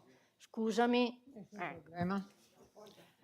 Io sono Cinzia Albertini e volevo ringraziare la Regione Veneto per l'organizzazione di questo incontro che ha affiancato alla parte tecnica di lettura dello statuto, del regolamento, e con un bel quiz che ci ha divertito anche, ci ha misurato su alcune conoscenze, e anche la formatrice lombarda, che adesso non ricordo il nome, comunque sui valori dell'appartenenza, è stato molto interessante. Ecco, io mi sono catapultata dopo 10 anni di sosta dalla CISL in questo momento formativo e devo dire che ho visto che ci sono stati fatti molti progressi avanti, tanti passi, ma che ne restano ancora tanti altri da fare. Ecco, perché anche il 30% di quota non è sufficiente, molte cose che sono state dette le condivido, altre un po' meno, soprattutto sulla questione della sensibilità delle donne, che non deve essere un deterrente, deve essere un valore aggiunto, invece sembra quasi che sia un problema. Un problema per le donne, lo vivono come problema perché si autocensurano, si autoaccusano di non essere in grado di non essere all'altezza di, cosa che gli uomini non fanno mai, mai. Nessuno ammette di essere in difficoltà, la donna sempre, o spesso, diciamo così. Ecco, quindi un po' di autostima ci vuole di più, ci vuole più autoconsapevolezza sulle proprie capacità, ci vorrebbero tante cose, ecco, e comunque siamo sulla strada giusta e questa è l'unica strada che abbiamo, quella di parlarne, di condividere momenti, di parlare di queste cose e di cercare di superare dei piccoli ostacoli che sembrano piccoli, ma poi sono grandi passi verso l'autonomia. Niente, grazie a tutti e buon proseguimento di lavoro.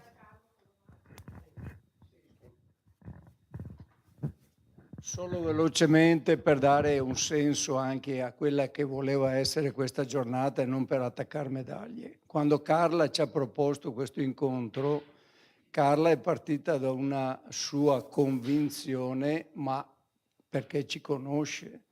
Il nostro intento in segreteria è sempre stato quello di portare a conoscenza del maggior numero di persone tutte le situazioni, in questo caso regolamenti, ma tutte le situazioni che ci riguardano, sanità, previdenza, dati sociali e tutte queste cose. Allora, per rientrare un attimo in quello che è questo consesso di questa mattina, io, chi mi conosce sa una roba, che sono rigidissimo sui regolamenti.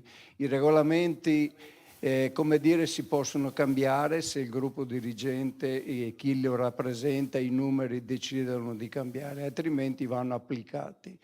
Io abbiamo conosciuto qualcuno qua dentro, quello che è stato un commissariamento, è una roba drammatica, dove usciva una frase che ha fatto storia e che non va bene, cioè per gli amici i regolamenti si interpretano, per i nemici si applicano.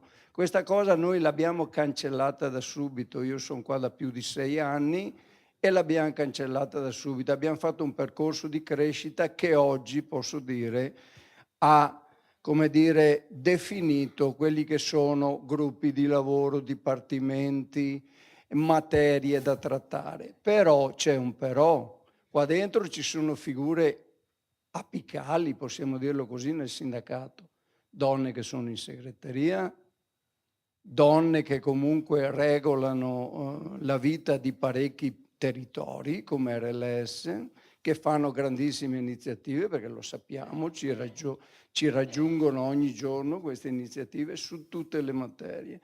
Ecco, il nostro intento è quello che voi torniate a casa con le varie responsabilità e conoscenze che avete per applicare, diffondere e far conoscere, anche a costo di litigare. Guardate che noi nella nostra segreteria e nei nostri gruppi di lavoro, e guardo sempre a Maria su questo perché con la Maria noi abbiamo un feeling particolare sulla condivisione di cose che non ci piacciono, però con la capacità di poter costruire, come dire, i percorsi. Voi avete questo obbligo. Qualcuno di voi l'ha detto bene, non andare a casa a lagnarsi dei problemi, ma battere i pugni sul tavolo quando serve, con alcuni segretari, come facciamo noi quando serve. E dopo ci sono i congressi e veniamo mandati a casa se serve o riconfermati se fa piacere, ok? Ecco, era solo questo per darvi il senso della giornata, insomma. A proposito, a l'1 andiamo a pranzo perché molti di voi via, quindi. Sì, adesso sono le... C'è ancora un altro intervento? Abbiamo 10 minuti di strada. Sono le 12:38, se vogliamo magari, se avete qualcosa, Liliana e Onesto, se no possiamo anche passare alle conclusioni con Tina. Grazie. Intanto. Così, siccome siamo stati bravi finora, siamo rimasti nei tempi e anche chiudiamo. Allora, io devo dire, ho avuto i miei colleghi di segreteria che hanno fatto l'intervento qua oggi e devo comunque dirlo in maniera anche molto riconoscente. Io non ho mai avuto nella segreteria nessuna percezione nel cammino che abbiamo fatto insieme di nessun limite che loro mi ponevano che io ponevo a loro. Quindi abbiamo sempre fatto dei percorsi insieme, l'essere donna o essere uomo non c'è mai da questo punto di vista differenziato nel rappresentare le nostre idee, nel litigare, perché abbiamo anche spesso litigato, nel raggiungere obiettivi, nel coinvolgere persone amiche che hanno lavorato con noi nei dipartimenti, quindi noi abbiamo a cuore la CISA nella sua interezza e nella sua dimensione di grande sindacato. E quello che a volte noi della segreteria, ma anche il ragionamento che si fa con Carla, ma soprattutto con Maria, insomma, che noi Veneto abbiamo anche avuto questa grande fortuna di avere qui come FNP, prima inserita nell'invecchiamento attivo, però Maria è supporto a tutti i dipartimenti, che non è che mi supporta solo nell'invecchiamento attivo. una grande donna, quindi le donne in Veneto, noi abbiamo grandi donne nella CIS del Veneto, grandi donne del passato, ma grandi donne anche del presente. È che la non capacità che noi abbiamo è di permettere a loro di emergere, permettere a loro di esserci per cambiare, perché noi questa sala a Tina Anselmi l'abbiamo dedicata e lo dobbiamo anche a lei, quindi esserci per cambiare, e parto da lì.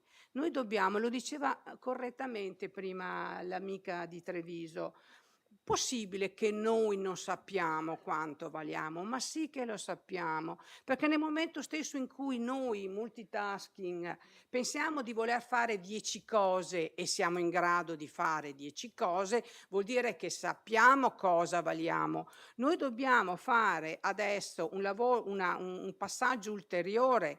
Dobbiamo, nella sfida che noi abbiamo soprattutto nei territori, nei coordinamenti, noi dobbiamo, nel rapporto anche con i colleghi delle segreterie, noi dobbiamo pretendere un modello organizzativo,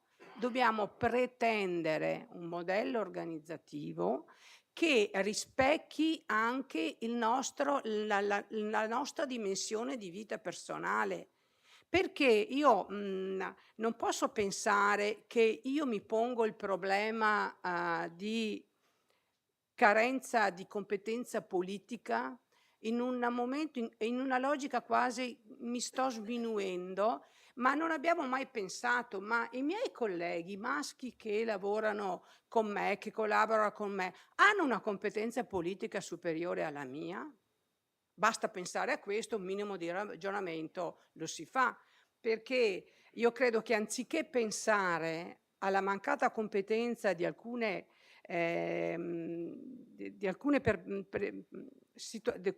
percezioni che noi abbiamo, in realtà non esista, abbiamo solo una preoccupazione di non essere in quel momento in grado di rappresentarle, e per rappresentarle dobbiamo pretendere all'interno della vita sindacale una dimensione di vita più distesa, che venga più incontro a quelle che sono anche le nostre necessità di donne. Guardate, noi abbiamo fatto una scelta, che è quella di essere cisline, lo diceva bene prima Liliana, che ringrazio veramente perché questa parte motivazionale è stata oggi fondamentale.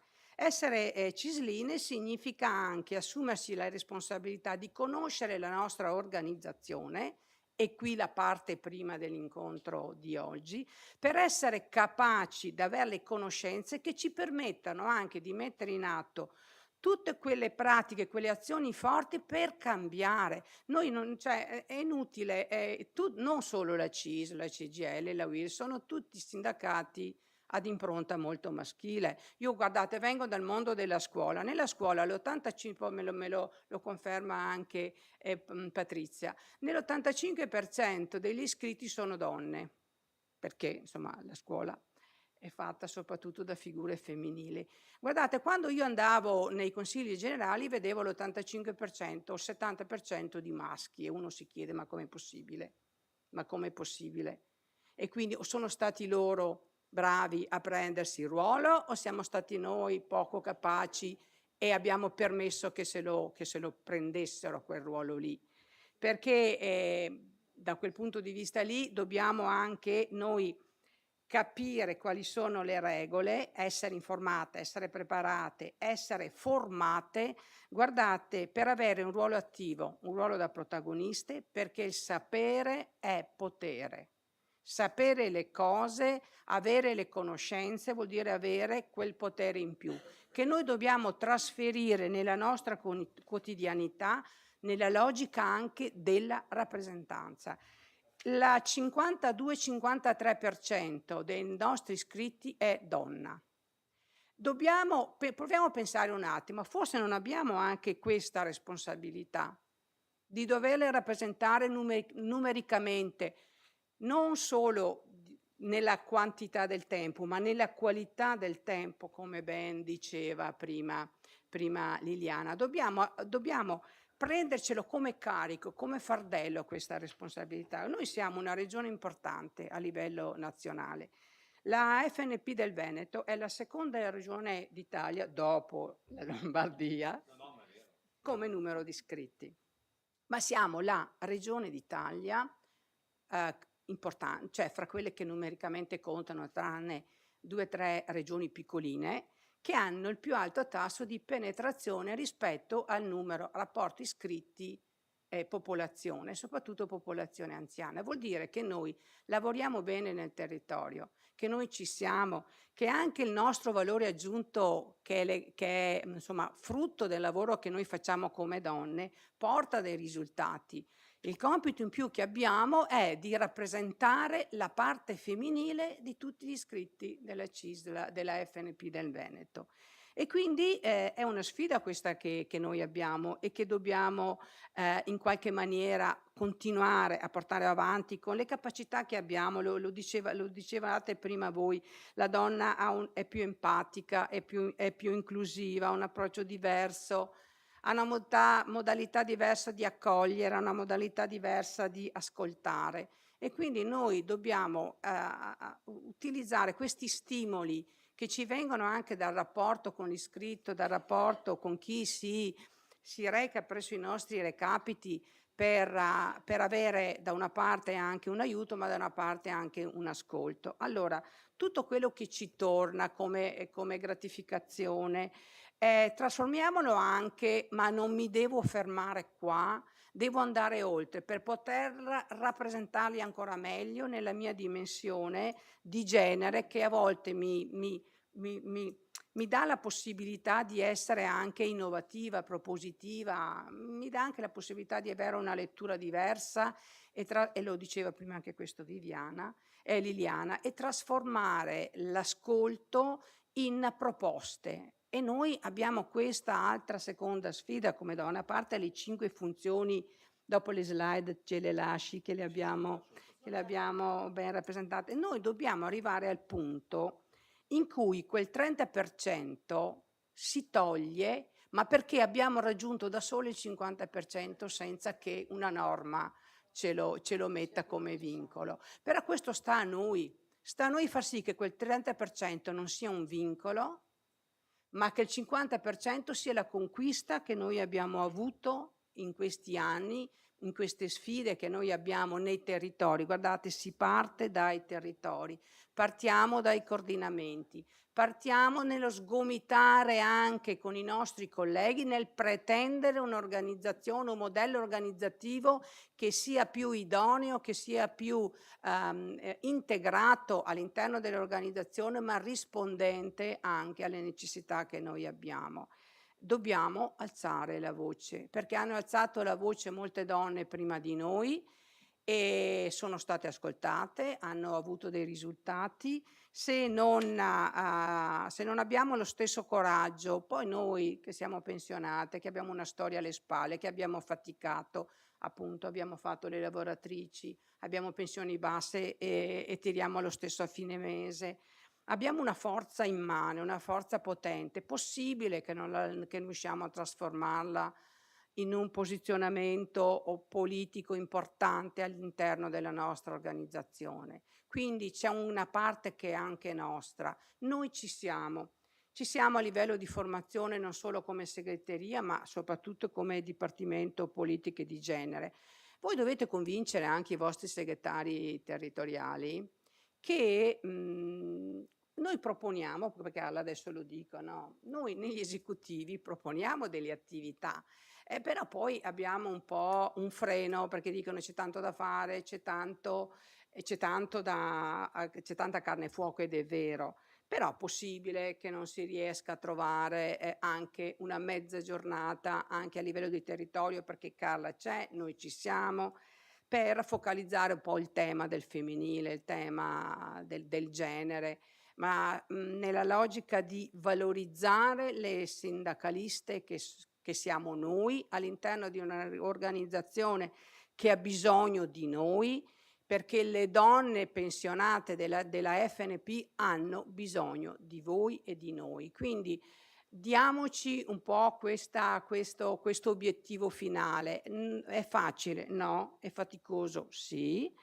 Noi ci siamo e noi ci auguriamo che assieme al sostegno che noi siamo nella possibilità di darvi, ma da tutti i punti, volete che veniamo a farvi assemblee che sono dedicate a tematiche femminili, vengo io, viene Maria, viene Carla. Volete che noi affrontiamo temi del sociosanitario in un contesto che è più di genere? Veniamo, abbiamo le professionalità. Io mi sento, lei si sente, Maria si sente, voi vi sentite sicuramente in grado di farlo. E vogliamo affrontare il tema della medicina di genere, ci ritorniamo. Vogliamo affrontare il tema della prevenzione al femminile, ci ritorniamo. Noi ci siamo, però abbiamo bisogno che anche voi ci date da questo punto di vista non solo un'indicazione di necessità, di esigenze, di priorità, ma più donne negli organismi. Nel Veneto non c'è la rappresentanza del 30% ancora purtroppo in tutti gli organismi, così come ci dovrebbe essere. Quindi avanti sempre tutta, siamo donne, siamo forti.